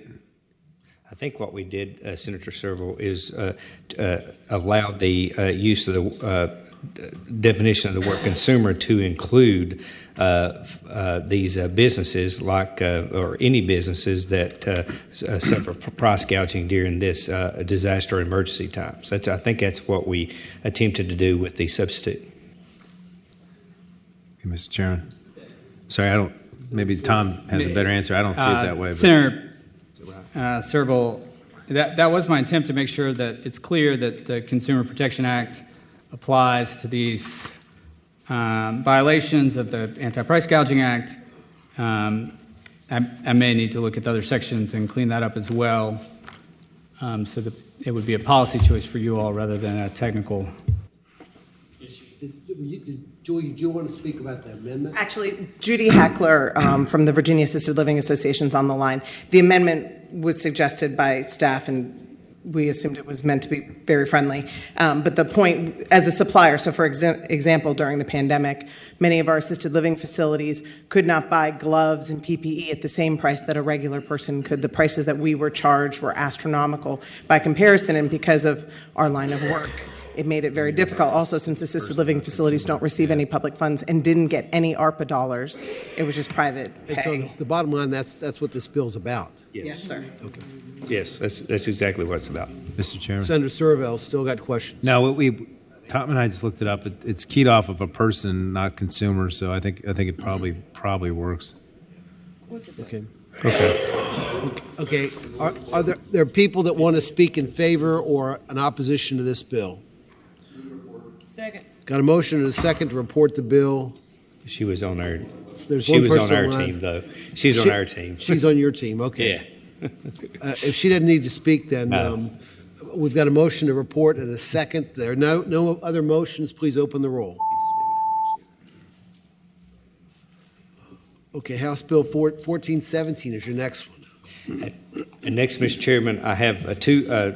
The next two are small, just technical bills from the Workers' Compensation Commission. The first is 1417, which basically relieves business owners, commissioners of revenues, and the Virginia Workers' Compensation Commission of a mundane administrative process, and that is repeals the requirement of localities to forward signed certification of contractors to the VWC. Right now, they get all that through a national database daily from the National Council of Compensation Insurance, and this is just removing. So this just removes a redundancy from the code.